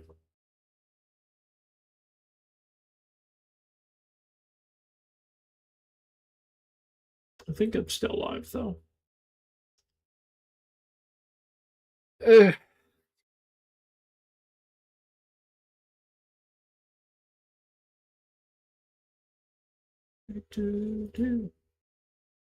Sorry, guys. Hold on. I had a moment where I closed everything out. I wasn't supposed to. I was trying to get to this grid. Okay, like it says, you feel like going out and strolling, but something feels wrong. You don't feel like yourself. You want to do what's normally, but you're not yourself. True. I like that. Although it's hard to put into words. You're being told how to feel, right? Like you're being told this is obviously what you feel, right? Interesting. Something I wouldn't catch, but that is a good catch actually. So, okay, setup. Okay. Again, we're gonna go pretty deep into this, into the weeds here. Because I feel like this is important. But I agree with you. I think that's an interesting interpretation. Like Freddy is talking to you because you've been rebuilt. You're an animatronic now. I think that's an interesting interpretation that I can definitely get behind. I want to see a little bit more, right? I know there's a lot, but I think I agree with you. But something like it feels interesting. It's interesting. I definitely think that you're onto something there. No, I definitely think you're onto something. But I need to think about what the dialogue means for myself because I think that's interesting. I definitely think, okay. All right. Setup. Okay. I think that worked the first freaking time. All right. I know you may feel like going out on a stroll. Okay, let's look at the rest of the dialogue. All is not well. Interesting. So let's go ahead and get that. There have been a lot of bizarre creatures roaming around lately. Even gulp look like us. We are prepared to deal with situations like this. Something bad must have happened on the flip side. See, a lot of people assume this is the flip side, but the flip side's the real world. You know? Answer with a FNAF world dialogue for real because the game is so cutesy and fun looking. That's the problem. Yeah, I mean, we're here to genuinely look at the game for what it is, including the secret dialogue. Okay. I do like this, that they announce when the dialogue ends. Okay, and now we just wait. Oh, that I did not mean to do. It's fine. It's fine. We got some analysis to do. I did not mean to end the game. Hopefully that didn't ruin anything like it potentially did before. It's fine. Is the real world. See, I never paid attention to that. Yeah, so the flip side is the real world. That's not what this is. This is animatronica. Or we're workshopping it. Which means that this isn't like an established place. This is a place that is very new-ish, right? Like, it's not something that they've been enough time to establish a clear name, you know? So it's like, it is very fun, tongue-in-cheek dialogue. I do like it. It's still very meta. It's still very on the nose. And it's supposed to be. Because this is the facade. We're still in the facade place. Okay. Alright. Yeah, let's get all of this out of the way. Also, one thing that I really want to check out, there's a lot of references to Scott's previous work. Desolate Hope. He pretty much grabbed any assets he could find and put them all in here. But I'm curious if they actually have an intention for why he did that.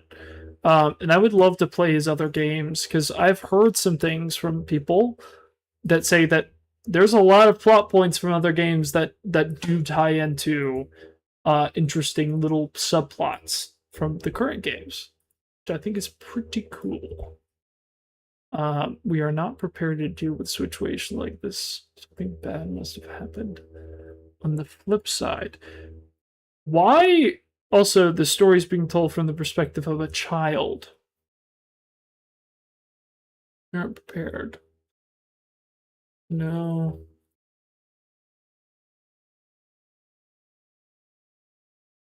Yeah. What brings you to that conclusion? I'm curious. That it's a child. Because I'm curious. No, is it being told from their perspective? I think that I don't know. We'll see in a minute because I want to see the flip side of it. Ah, flip side. No, that was intentional. Don't worry about it. Okay, we aren't prepared to deal with situations like this, and then this dialogue. Go see what you can find. Be careful though. Gone haywire. It's been a jump scaring me all day. Scott's so funny. Okay. Wait, I already. Yeah, I think this is right. Oh yeah, the dialogue's all jumbled up. Hold on. I grabbed the wrong picture for this, that's why. Hold on, how do I...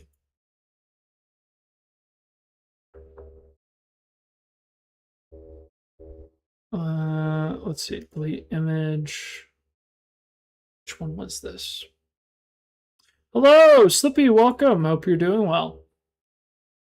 Okay, we aren't prepared to deal with this. Oh yeah, that was this one. So I put them in the wrong order, I think. Hold on. Delete that one. That's not what I wanted. Stop doing things I don't want to do. Like this is a near-death experience? Hold on. In between the bite? Oh, interesting. So I'm gonna give my little perspective in a minute, but I wanna look at this properly. Okay. All right. So we got four lines of dialogue here. Okay. I know you may not feel like. I know you may feel like going out and taking a stroll, but something seems very wrong today. Yeah. Continues to emphasize that something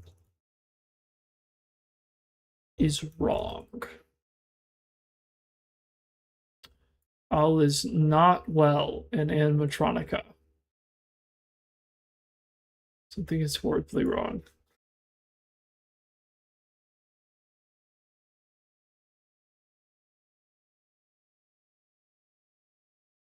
Push a clear name for there.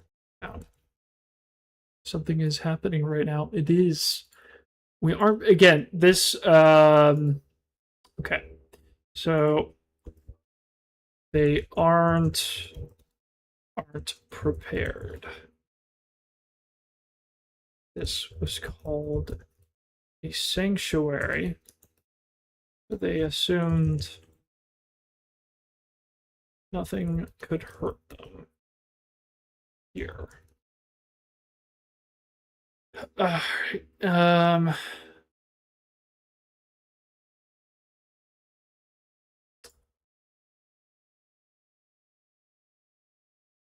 Continuing emphasizing that something in the real world or flip side seemingly affects this place. Foil hats on. Yeah! Can we get a lore deep dive stream? We are indeed doing that, I think, pretty much. Yeah, be careful. Woodcutting auto chipper has gone haywire. It's been jump scaring me all day. Jump scare. That's very funny. Okay. Let's reopen the game because I didn't mean to close it, but I did. And hopefully I mean, it wouldn't be a big deal if we lost everything. Okay. Start. Normal. Let's just do a new game. Normal. Done. Okay.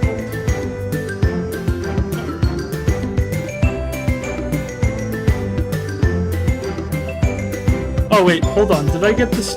Did I get this dialogue? Hold on. Hold on a second. Did I? I don't think I did. I did, but I did not include it on the map. I missed one. And an important one, too. Dang. All right. Wait, when did this happen? Okay, what does it say? It was the third one. There have been bizarre creatures roaming around lately, even some that look like Gulp Us. Interesting. Interesting. Oh, that's a juicy one. Because there's some implications there.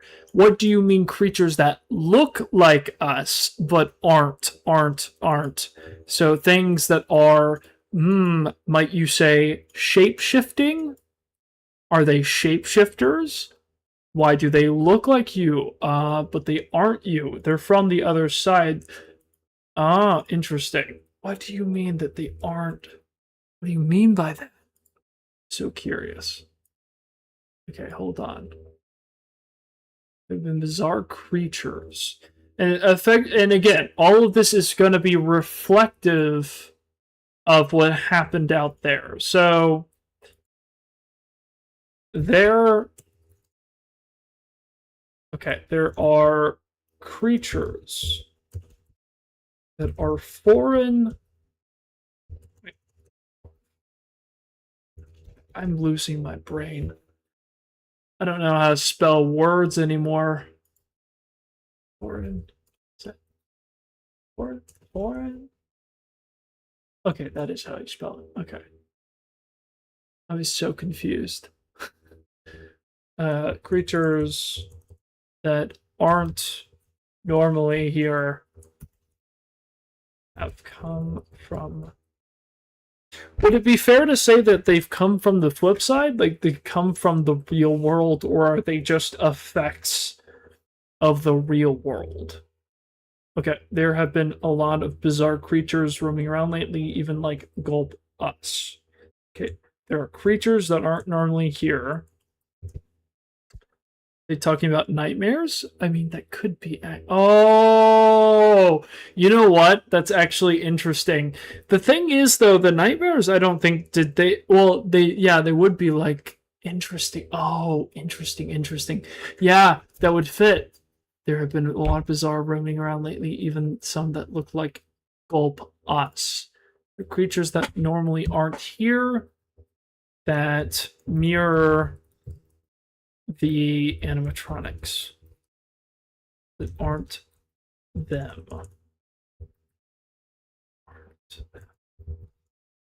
Interesting. Ooh, that has implications. Okay, so let's keep going. Flip sides of the real world. Okay, and then we wait.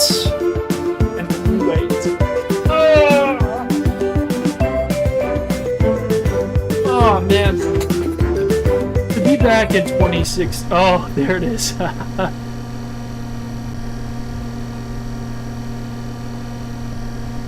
Oh wait, hold on. I needed to look at the dialogue, man. I needed to look at the dialogue. Wait. Okay, I can go on the VOD. Hold on.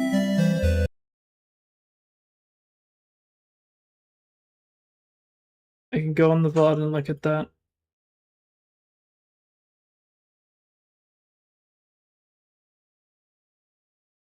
Because that was way too quick. Also, I realized my face cam is covering up the dialogue. Dang it. I just noticed that. That sucks, because I'm going to need that. That isn't normal. It doesn't seem safe.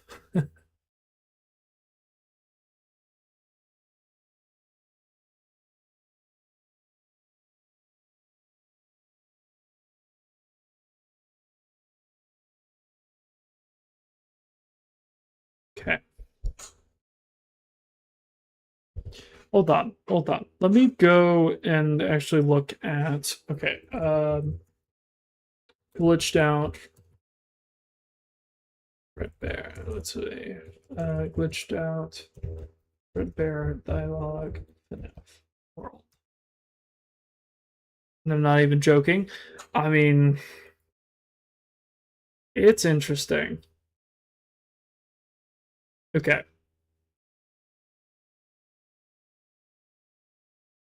That's not going to give me what I want.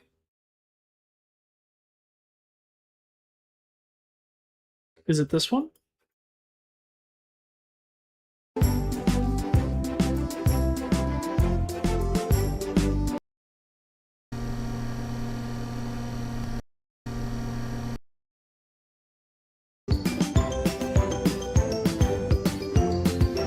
Also, notice that just like in the beginning, there's a completely different, naturally ambient music that's playing, or like sound. This one sounds like a fan. So you wait, and you hear what sounds like a fan. I wonder if that's the FNAF 1 ambience? But you don't really believe that, do you? Okay. What is it that we don't believe? What part of what he said was untrue?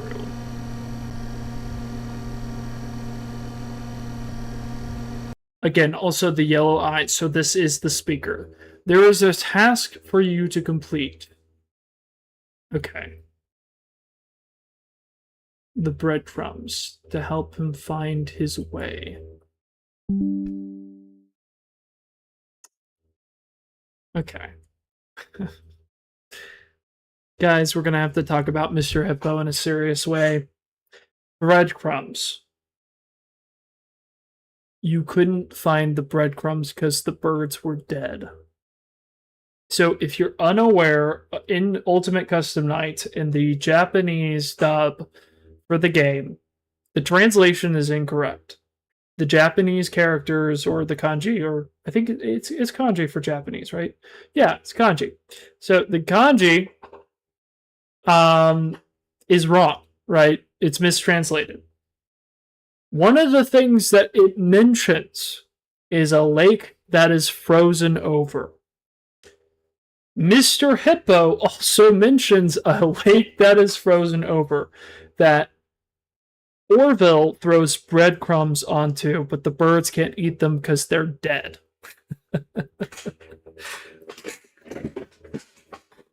So he couldn't find his way home. And the whole thing is, the lake is a place to communicate, according to the translation, is a place that you can sink into and contact and communicate with your ancestors. It's a place that is in between where you can access other layers. So it is an access point to the from the flip side, which Old Man Consequence, obviously the pond, the lake there. It's got a lot of connections.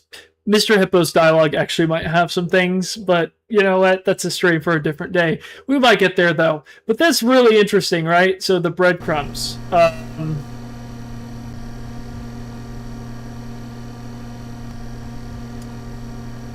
Interesting. Getting down to business.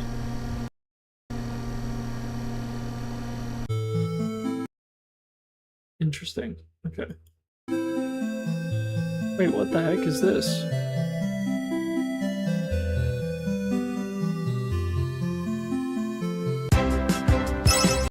What the frick is this?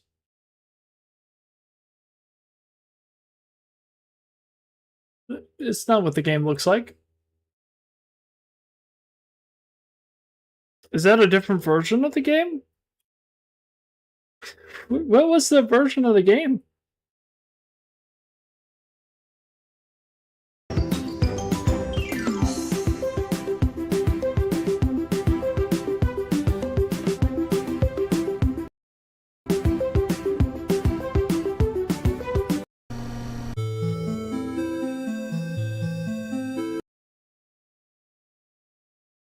Maybe this is a different version of it?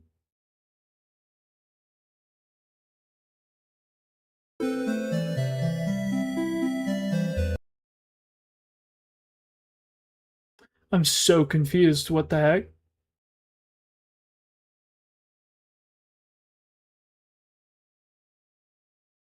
Maybe I'm just. This is a mobile version. Is this the mobile version? Okay. Anyways, we'll come back to this if we miss anything. Um, but we got some dialogue to break down. We're gonna keep on doing this as long as it's fun. Okay. And then we get the breadcrumb scenario. The birds are dead, so they could never go home anyway. Orville doesn't even realize they were dead. Well, that's the thing. In the translated dub of the Japanese, one of the things is that the fox submerges himself in the lake, and he's pulled down by the ancestors, and they say that there's a point where he barely makes it back up because they're holding him down, and again, the translation is very messed up because it's not like cleanly translated, but it says that you're held back by the juice of many dojos, which is a reference to earlier in the one of the lines that Foxy says, where he talks about the dojo of anger. So the juice of anger, or the seething energy of anger, is holding you back from being able to leave. But he talks about how like he would sit down, face down on a frozen lake to meditate. So it's very interesting. Okay, so secret 8-bit Fredbear. All right. So secret dialogue for you. Let's go through this. Okay. You really don't believe that, do you?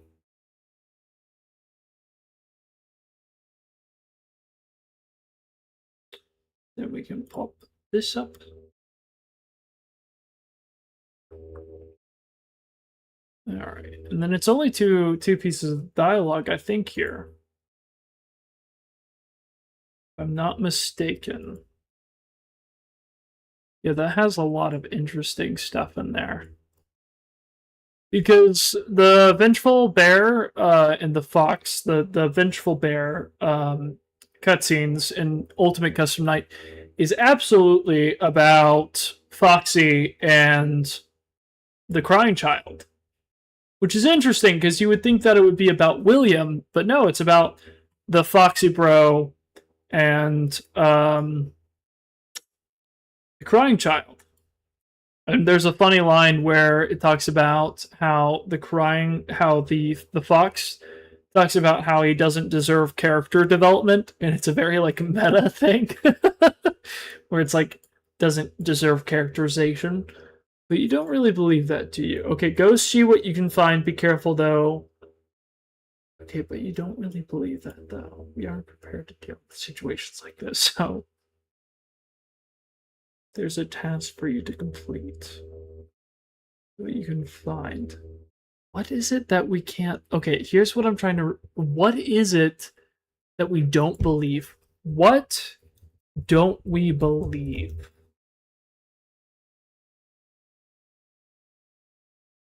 What is the lie? You have to find the breadcrumbs for him to help him find his way home. You have to leave breadcrumbs to help him find his way. If you're leaving breadcrumbs, then little bits and pieces to lead him. But why does Freddy need to do that? I don't know. Breadcrumbs immediately reminds me of like Hansel and Gretel.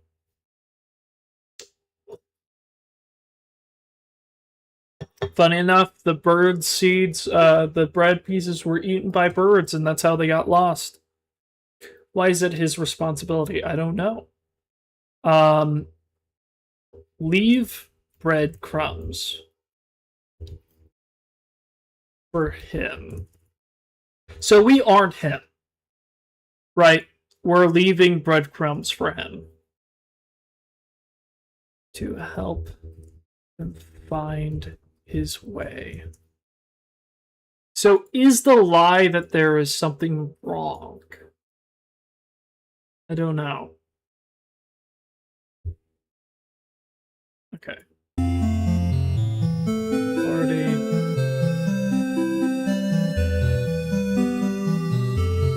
More the merrier. Okay, we can't buy anything there. It takes 10 seconds to draw. Okay. Obviously I can't buy anything there.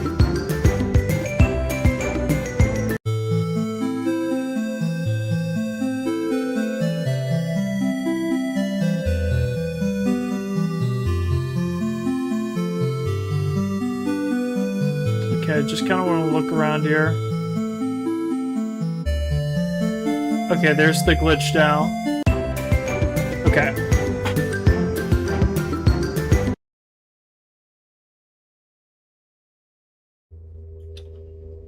Interesting. Alright.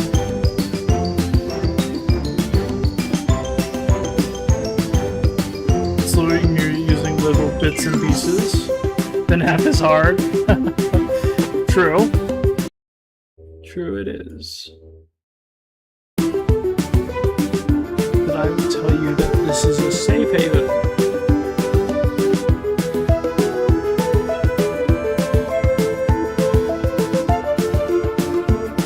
You don't know as much as I do.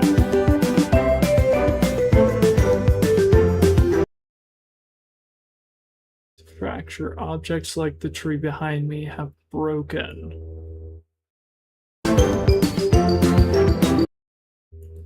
Not what I wanted to do. But I think we can use these fractures to get to places you couldn't reach before.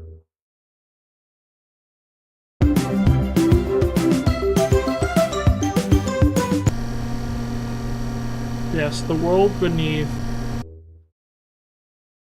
Okay, hold on. We're getting both of these at the same time.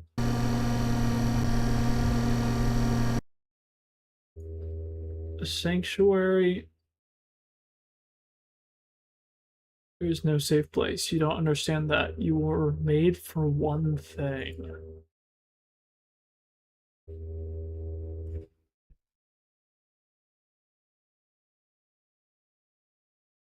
Well, here's the thing, Donnie.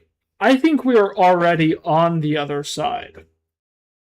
I think that there is, well, okay, maybe there's other places to be, but I don't think there's actually necessarily an in-universe, like heaven or hell, at least in this universe, right? I think this is it. Like, this is the place. The flip side is the real world. This is what I like to call the void.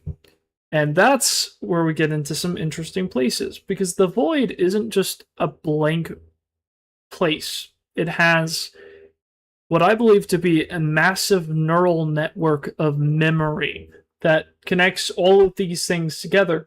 This is a safe place that seemingly was created possibly by William Afton as a way of effectively keeping the animatronics at bay. It's their happiest day. So that's effectively the same thing the drawing does in the FNAF movie. Something that lures them into a false sense of security. The only way to get free is to break the game. So you have to break out of it. The exit door is a lie, right? The cake is a lie. The reason I think that is because in the Silver Eyes book, there's a line that William Afton directly says that the reason that they see him as one of them is because that they are stuck in their happiest day. It literally says happiest day. And we see that directly in the fourth closet, where they one of the characters, I think Carlson, I forgot what his name is, gets almost dies. He gets to go see the other side, and there is literally a like the other side is effectively like there's a lot of FNAF 4 references in that part too. One of the kids literally says, "I have to put my friends back together again." Um, like it's pretty direct. It's not even trying to be subtle. And it kind of harkens back to this a lot. Really, it does. Dang. Okay. Interesting. Okay, but let's keep going with this real quick. Cause we're getting somewhere. Okay. Alright, hold on. Okay, so I wonder if I can set up. I can set this up into different sections here.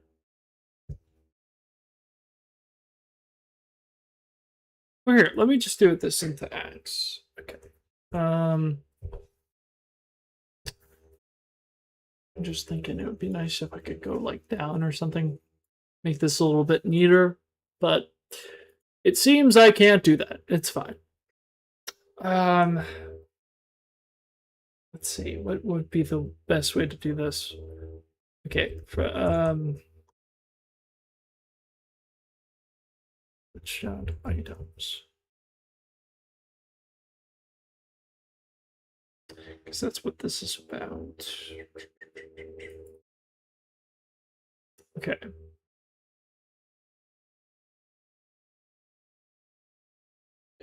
I think I found a clue as to what is happening.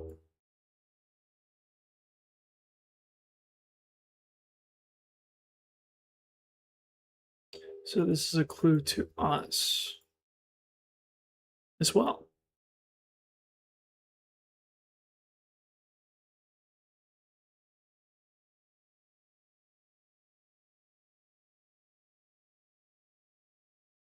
Pull this up again.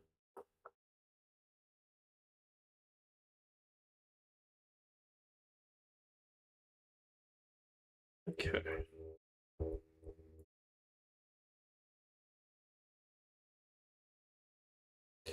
That's an interesting line. I know more than you do.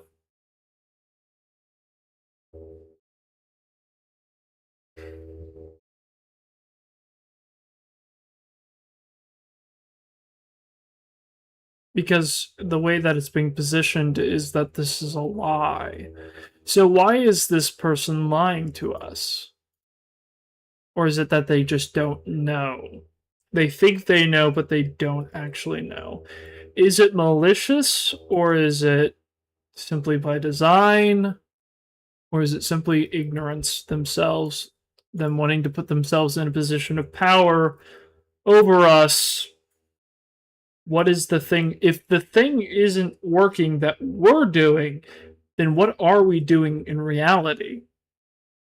Two, also, if the flip side is indeed affecting us, we affect them as well. So is it possible that whatever's seeping through, is it for a purpose? I don't know. All questions I'm wondering. So I'm kind of going through this. Okay.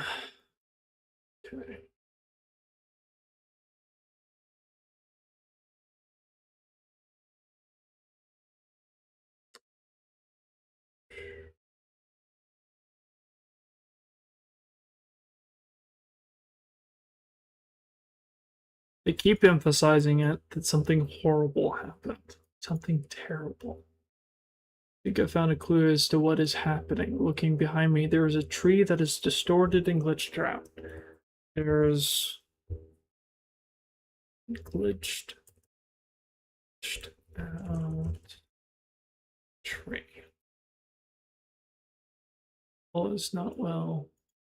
Oh wait, this is the wrong panel.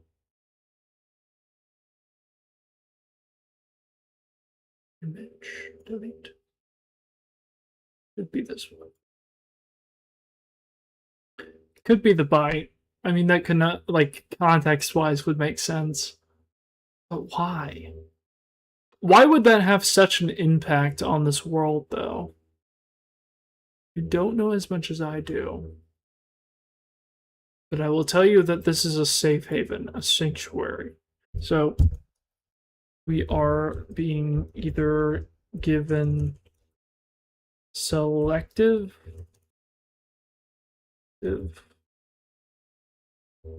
information, or they are ignorant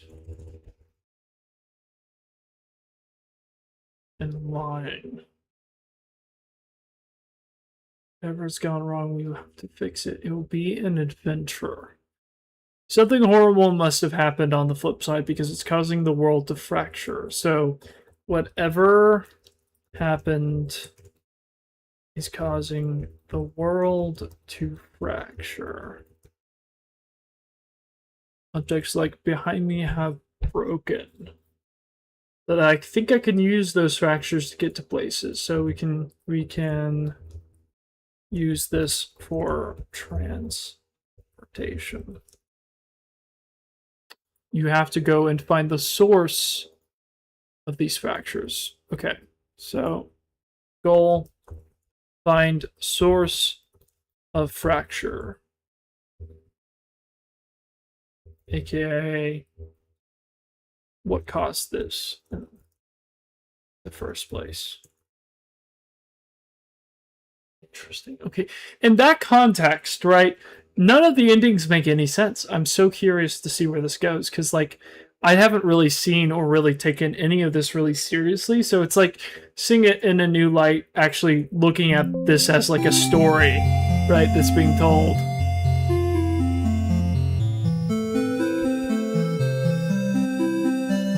One to jump? Okay, that's something.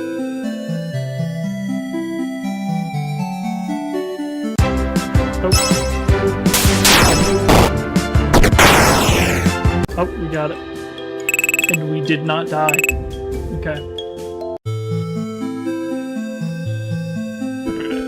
Oh, there's the clock over there.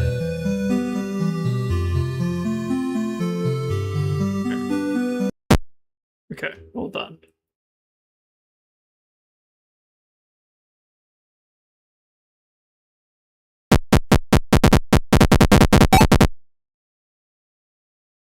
Ready, blink and you'll miss him.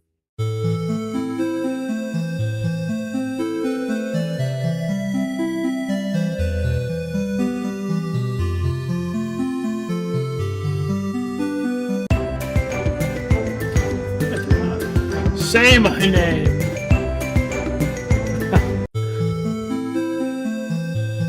Is that a Breaking Bad reference?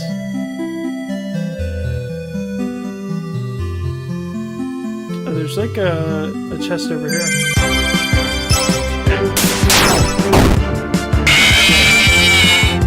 Okay, that puts them into daze.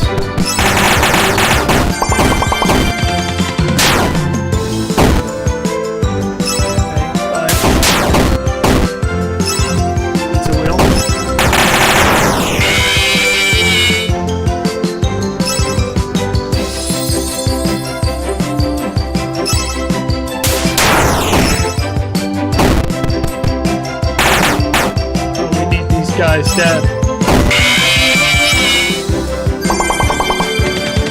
Healing. Oh dang.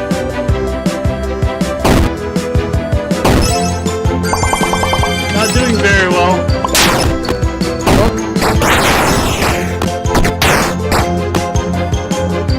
Okay, those do damage over time. So that's good. That was bad. Oh dear. He might be very bad at this game. I only have 14 points. This one wasn't enough. Okay.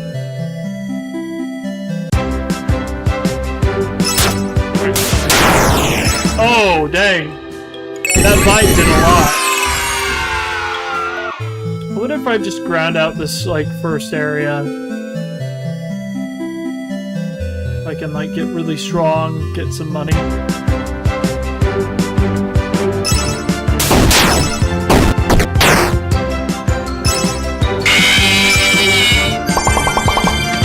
Probably didn't need to do that this turn.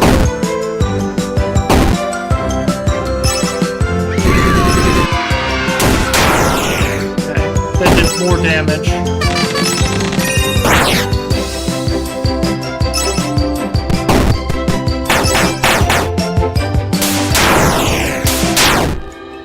There we go. Okay, we're learning. Yeah. New challenger has approached. Oh gosh. Pizza wheel.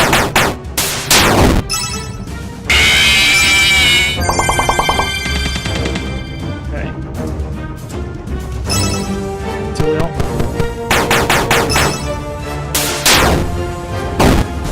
Oh gosh, that's a lot of damage.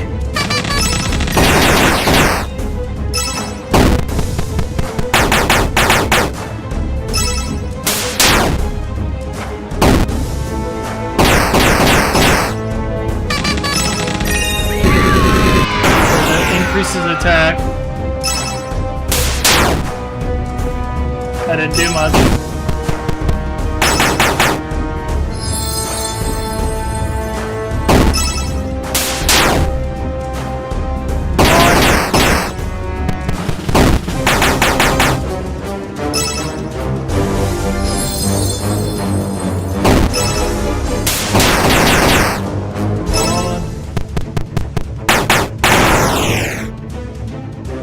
Don't know how much party members left.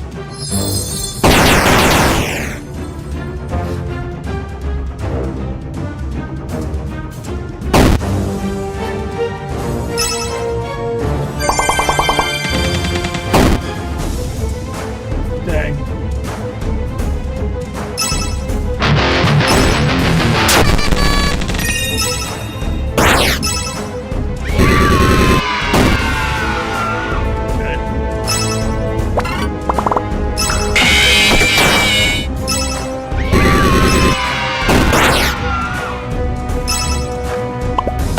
Oh, those are good. The munchies are really good.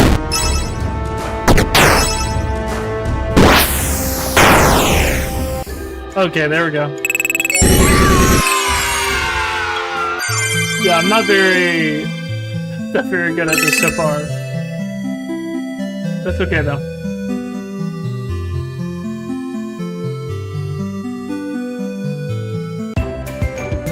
Okay.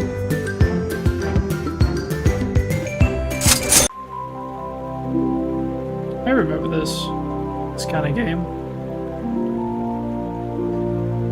Okay.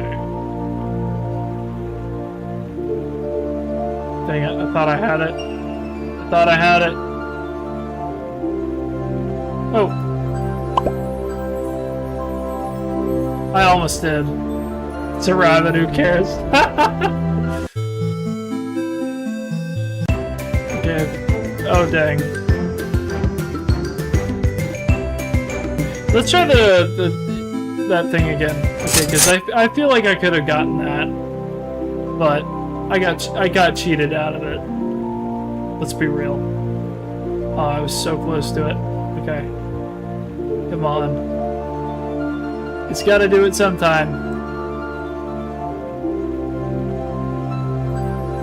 Okay. You're gonna let me do? No, it's not. It's not gonna do it.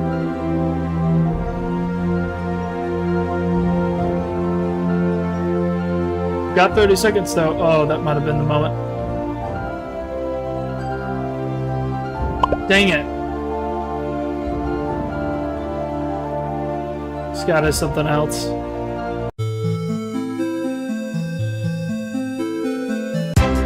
weird. That was quick. Dang. Alright, I don't have much money, but here we go. I'm gonna try it again. Oh wait, what?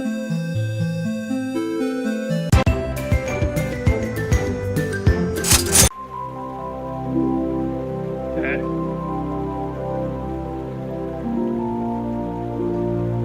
Come on. I need some money for the upgrades. Part the Red Sea. Let me have it. Got it. I probably had a pretty clear shot of it then. Come on. Did you see that? Did you see that? That was good. Alright.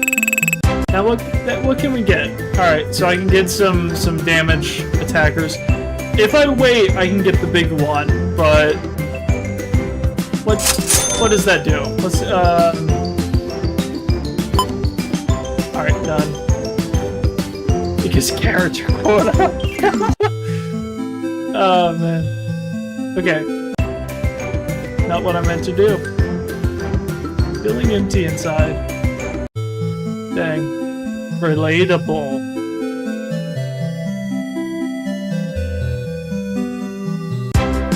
Okay. That was so quick. Oh my gosh. Alright.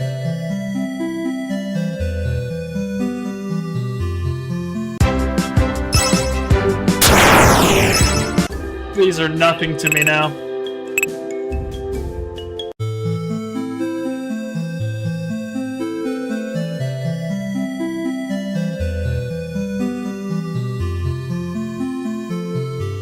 I don't know,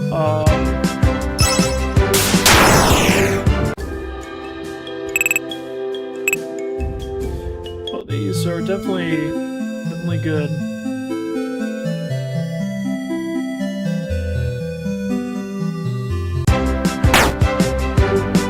New enemy.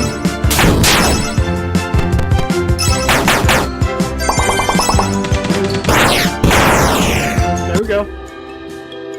Fast token. Nice. See, this is fun. Oh gosh. Okay, spikes. Pizza wheel. Oh. What else?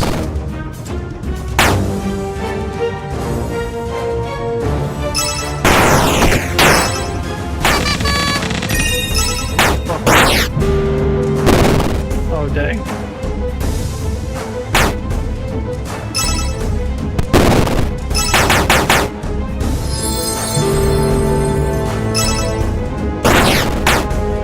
Stun.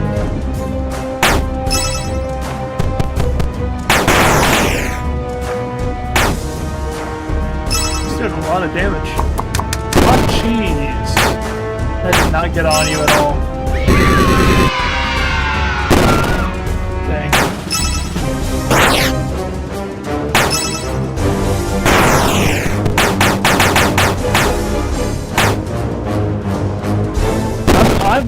I'm standing.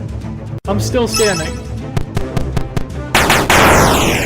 I mean, we got him. Are those different?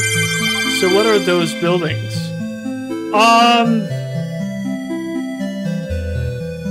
You know, I don't know. Actually. It's an interesting question. Oh, no.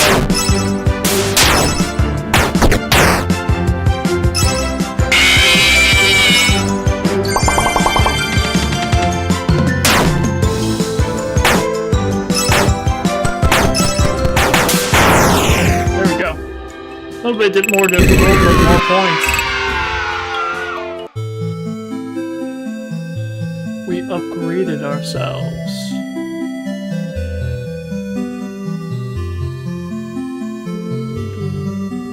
Well, we know some of these buildings end up being relatively important. I don't know if I'm ready to attack you yet. Okay.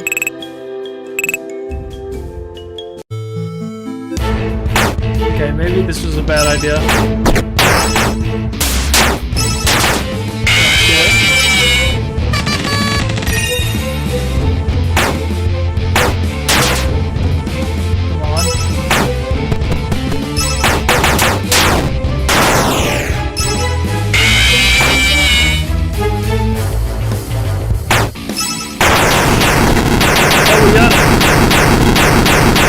actually pretty easy. Hey. Good quiz, man. I should have done that way earlier. Alright, found new head strength. Let's look at what we got. So, oh, we've been really not doing well as far as optimization. That's not canon, but still here. Okay, let's see what else we have. Okay, we have bites.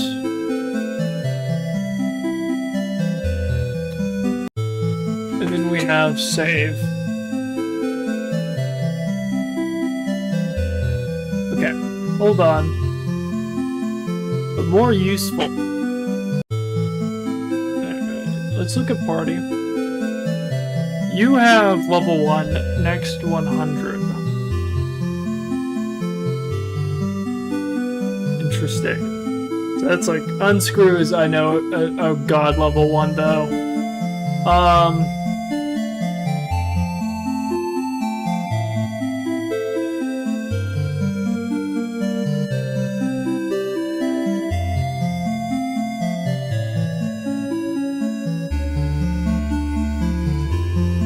Let's see how that does. Still sad. That looks like a balloon game in security breach.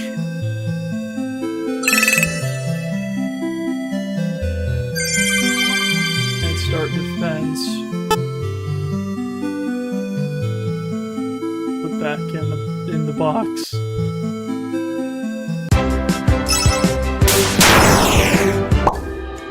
Dang. That was pretty quick. Okay.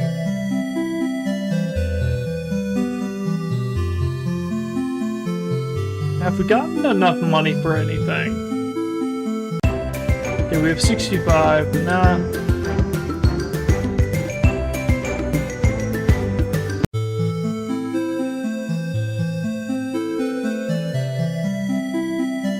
Alright, let's keep looking. Let's go into our first sublight zone.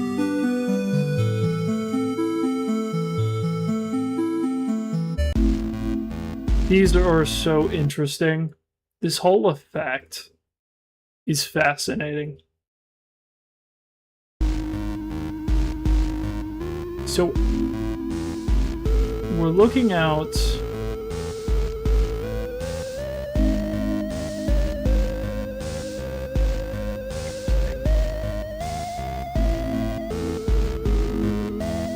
It's an enemy, right? What is that?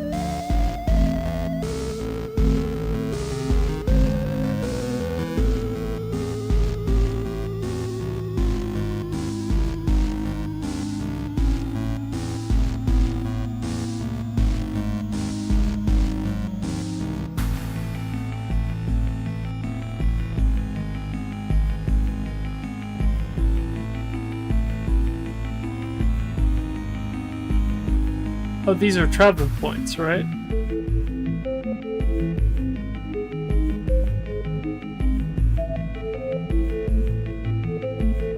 That music is so good.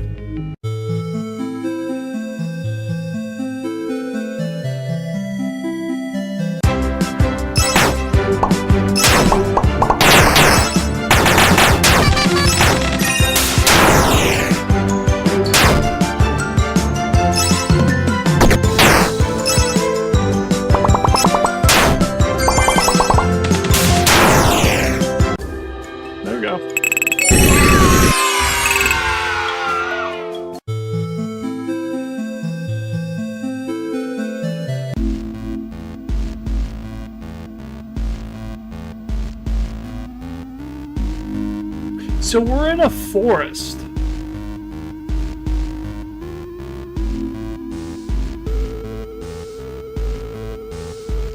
This is such a cool effect.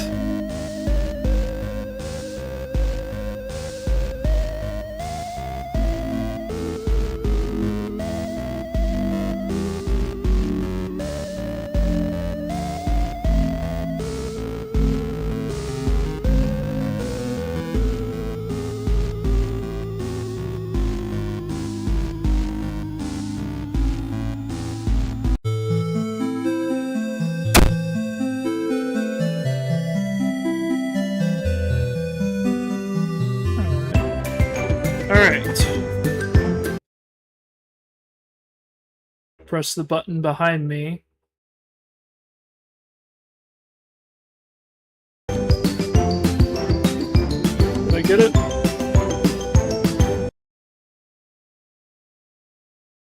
I did. I think they are misguided side effects of whatever has happened on the flip side. It looks like you can knock some sense into them.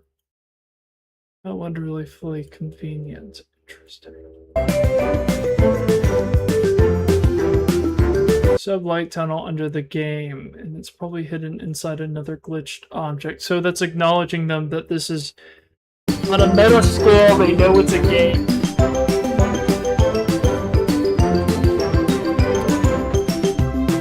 Interesting. Go ahead. So what does that mean? They are aware that this is a game.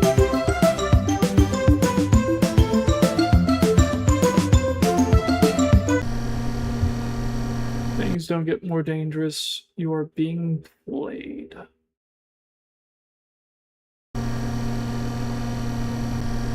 You're being led through hoops, meanwhile the puppet master is laughing at you. Okay. You do not need to find Dusting Field, but not because there is any urgent adventure ahead. Find the clocks.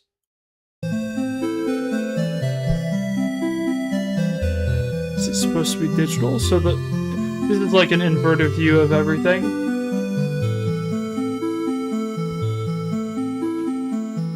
Copy is wood.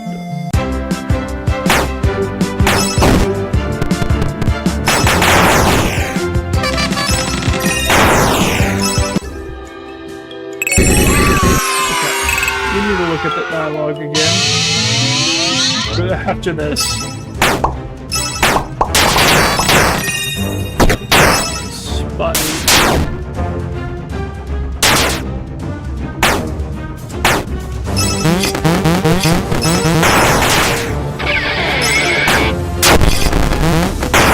How would you like to be unscrewed? Oh, I like that. That's a lot of fun.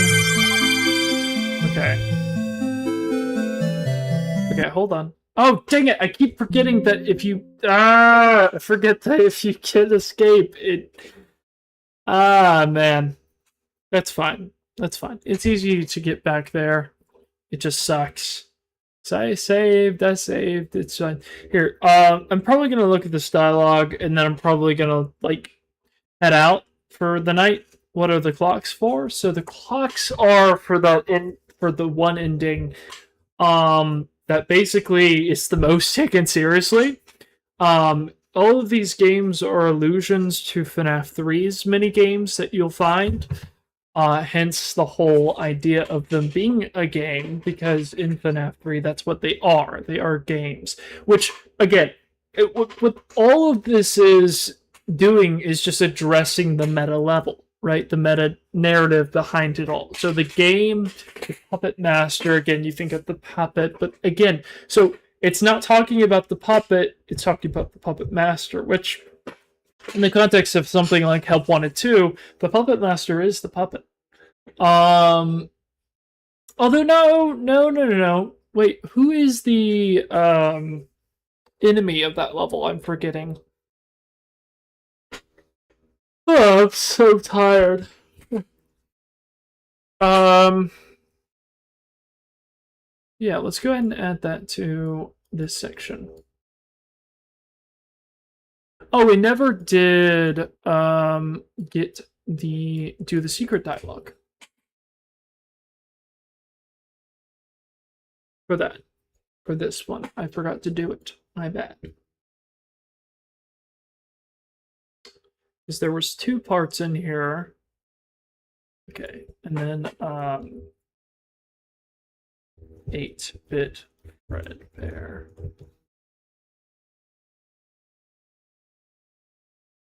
You get these 2 lines. But you really don't... Wait, hold on. That's not the right one.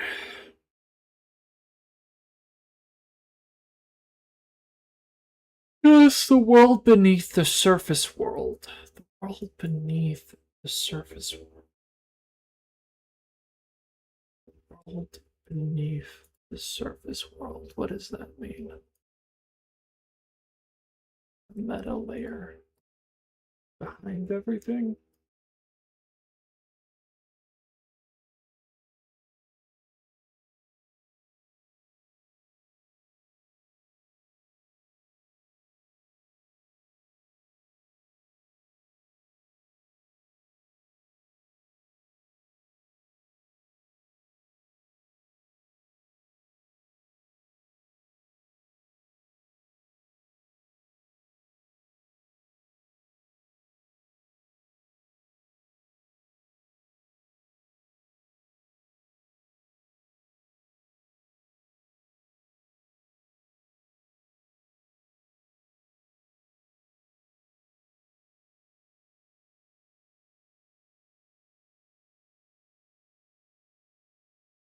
Okay, hold on. This is what he says.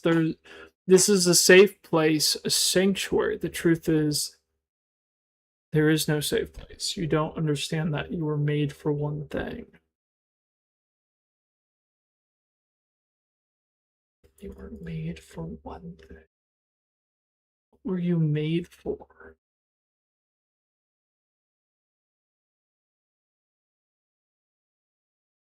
It does. It does. I think that's definitely what it is. Um,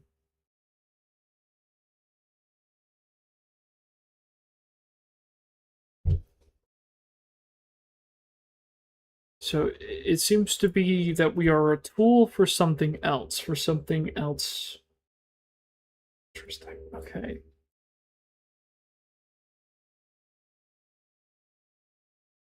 I like how this parses information. This is interesting. Okay, but you don't really believe that, do you? That's the wrong dialogue. It's supposed to be this one. Sorry.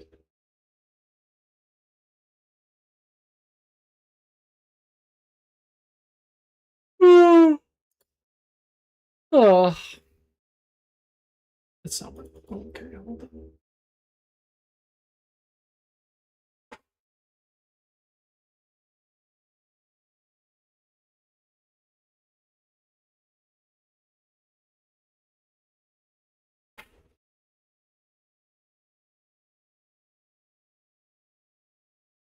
Yes, the world beneath the surface world. So, sub light tunnels are beneath the surface world.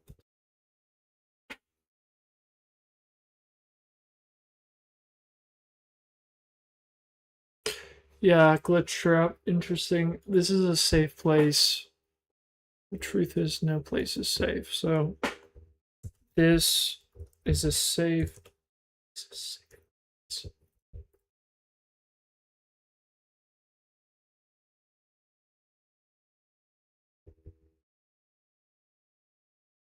Sanctuary. Wait a second. What the freak? Hold on. Wait. Hold on. I see a.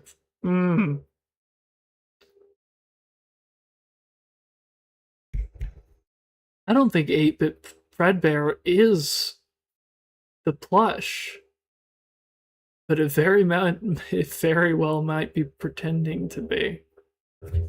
Okay, this is interesting. So this is a safe place, a sanctuary. The truth is, there is no safe place. There is no safe place. Okay, hold on. My brain is connecting two things together. Neurons are firing. I'm tired, but you know what? What the crap? Might as well find something really friggin' interesting.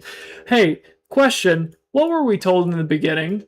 What were we told by the beginning by seemingly the very same person? This is a safe place. This is a sanctuary, but something has gone wrong, and now it can't be seen here.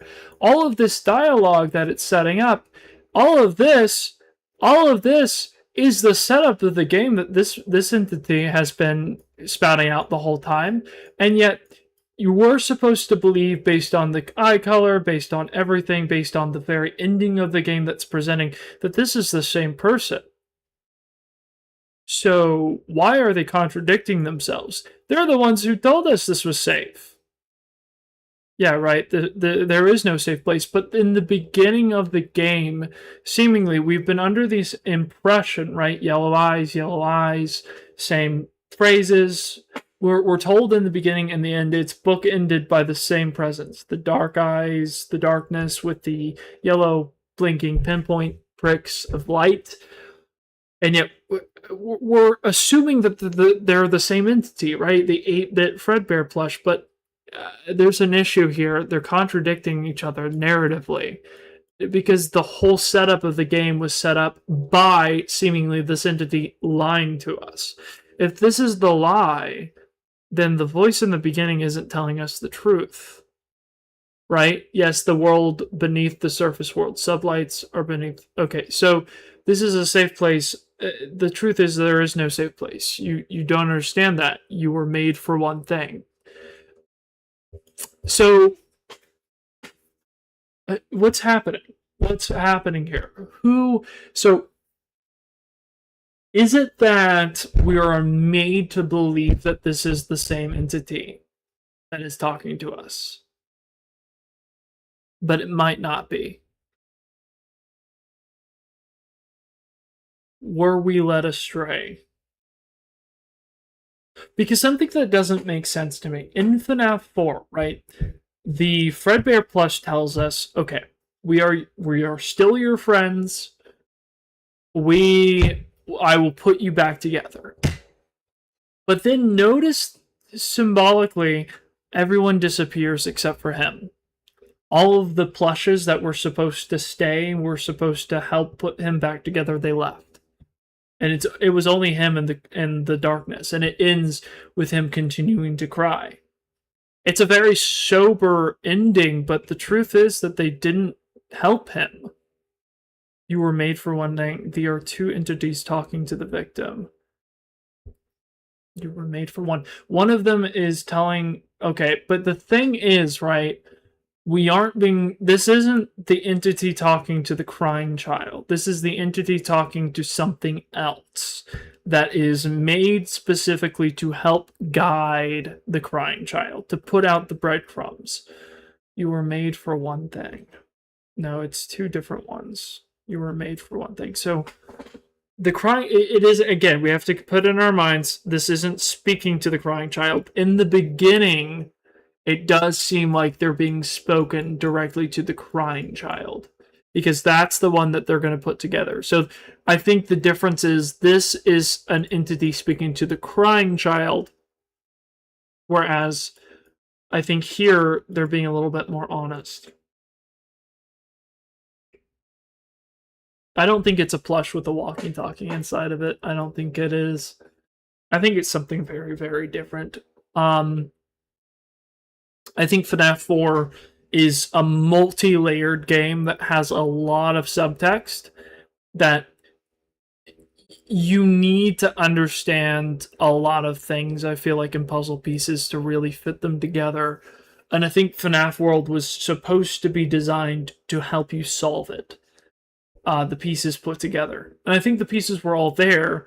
FNAF 3, I think, gave you enough to be able to figure it out, but it gives you a lot more direction for this.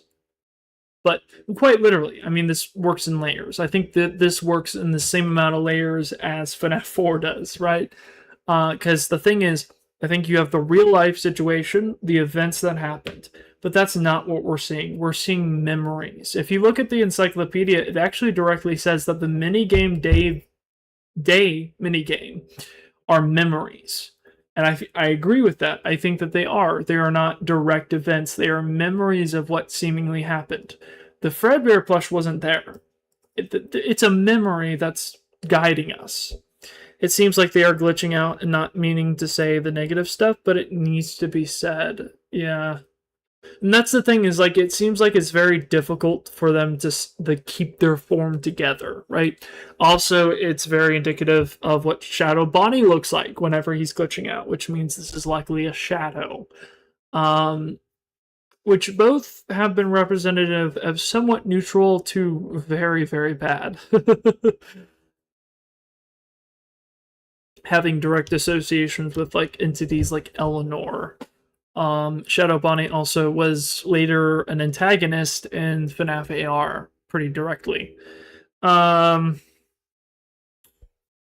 that's interesting. This is a safe place. So, yeah, the world beneath the surface world. Again, yeah, the subtext here, right, is like this isn't a safe place. Yeah, but you don't really believe that, do you?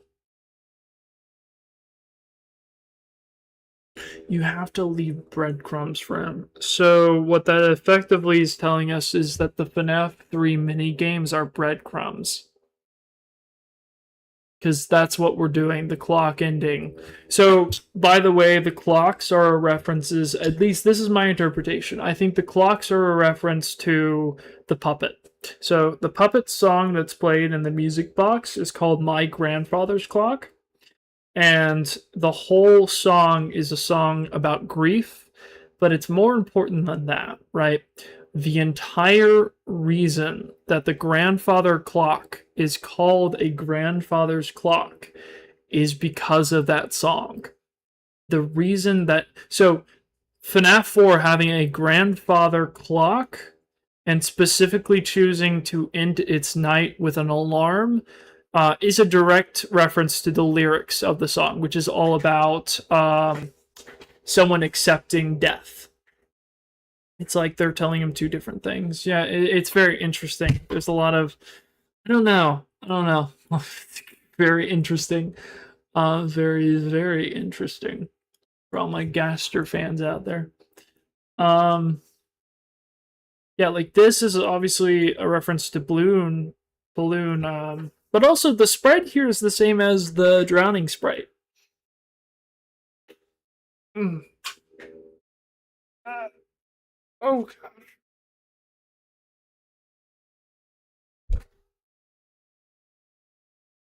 what?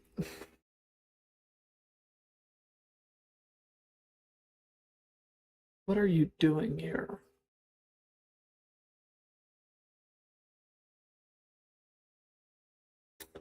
Interesting. Okay. You know, FNAF World has a surprisingly very consistent and seemingly very like coherent narrative so far. Like, as far as it goes, this game is actually pretty well made. Like so far. I mean, it hasn't gone off the rails yet. We have only met like a couple of characters, but so far, I mean, like I haven't. This is like the first time I've really like delved deep into this game, but like genuinely, it feels like really fun. Like it's fun. I really like this game a lot. I really hope I didn't delete everything. But as for the rest of it, I have a couple other things to put on here, but I'm gonna wait and I'm just gonna do it whenever I have a little bit more energy. But instead, I'm just gonna go to bed, get some rest, and then I'll come back tomorrow, hopefully with a little bit more time, and we'll get going on some fun FNAF worlding. I think that'll be very fun. But I'm enjoying this quite a lot, actually. So if you are enjoying this, please subscribe and like the video, and also be ready for tomorrow when we likely will stream again. But I'm very inconsistent, unfortunately, whenever it comes to my schedule. So most of the time, whenever I streams on the weekend or whenever I feel like it. So also watch out for, I think the Reanimal DLC is coming out potentially this weekend. I don't know if it's directly. I heard it was coming out the 7th. I don't know if that's true, but I will see. But if that's true, I'm definitely playing that. That's gonna be amazing. So we might have some detours, but I think it'll be fun. Also, Commutator is definitely a game that's still on my bucket list. I still want to finish it. That's a really weird game. That's a game where you're effectively both blind and deaf, not through natural causes. You are being given like a neural link effectively. It's a weird game. I don't know how to play it properly, but it's weird and I like it, so I definitely want to do that. So thank you guys so much. I hope you guys enjoy this. My